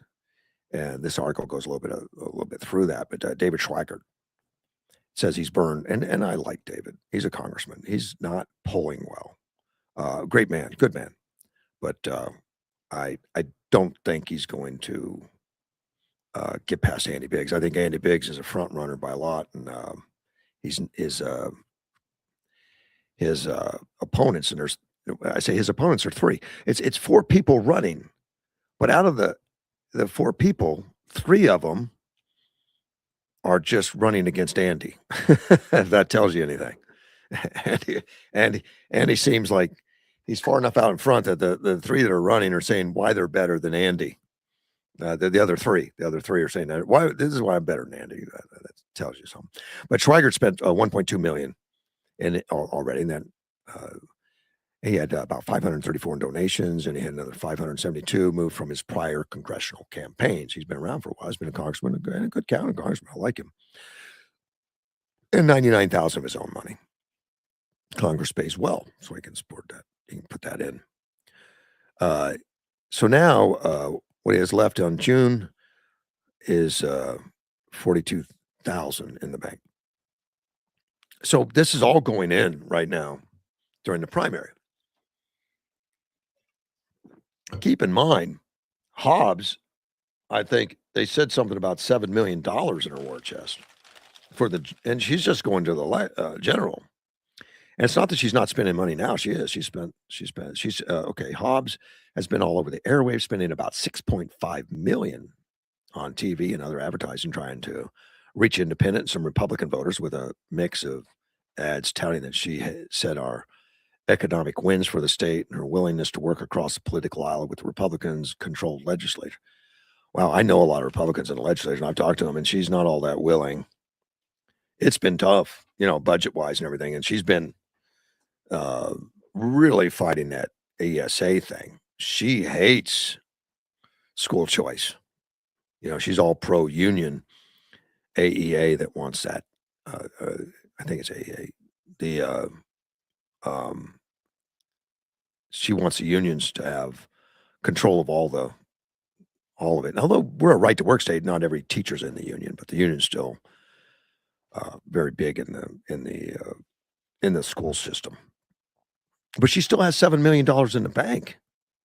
So she's really going after it. Now, she only won by 17,000 votes, getting a very, I don't know, I don't think it was a clean election at all, but she won by 17, and she took the oath, so she's the governor against Carrie Lake. Carrie Lake was that close. And I think Carrie Lake lost it there was Republicans that just wouldn't vote for her, which is unfortunate. Because to me, that non-vote meant that Hobbs wins. They would rather see Hobbs win than Carrie Lake win. And that was way too bad. And some of that came from Cindy McCain. Yep, Cindy McCain. Well, Carrie Lake said bad things about McCain, which was unnecessary. Look, she's running for governor. Why talk about a senator and bash a senator that isn't even with us anymore? It doesn't matter. And yet, doing so, brought Cindy McCain out. Not good. And that probably cost 17,000 votes right there. Did you know Cindy McCain right now is backing and Hobbs? I don't know that. Yeah. She's backing Hobbs. And she also backed Joe Biden against Donald Trump. She hates Trump. That's just too bad. Just too bad. I don't understand it all, but that's what it is. But also in the race, I can't even go through them all. I'm running out of time. But Biggs, we mentioned him. He has pretty much ignored the other three candidates. The other three candidates are all mentioning Biggs, how I'd be better. Biggs is not electable. I am, kind of stuff. That's their deal. He's ignored them, though he's not biting back. He's reported spending $2.4 million in the race, donations of over $3.6 million, larger than any of the others by far, probably more than all of them combined, plus 50,000 left over from his prior campaigns. That leaves him more than 1.2 million in the bank. He's also benefiting from almost 490,000 spent on his behalf from Turning Point. that's supporting him. He's also Trump endorsed, which the others don't have. And whoever survives the 21st, and it's heavy favored for Biggs. I like him. I think latest polls show that he can beat Hobbs. That's why Hobbs spending so much money. She's not doing it just because she doesn't have anything else to do. I think she sees a real threat, and I think she's had a terrible record for 2 years, and we'll go through more of that later. And other than that, having a great weekend. It's Friday. Thank you for being with me. Thanks for listening. I'll see you Monday morning. This is Mortgage One Studios, Russ Clark.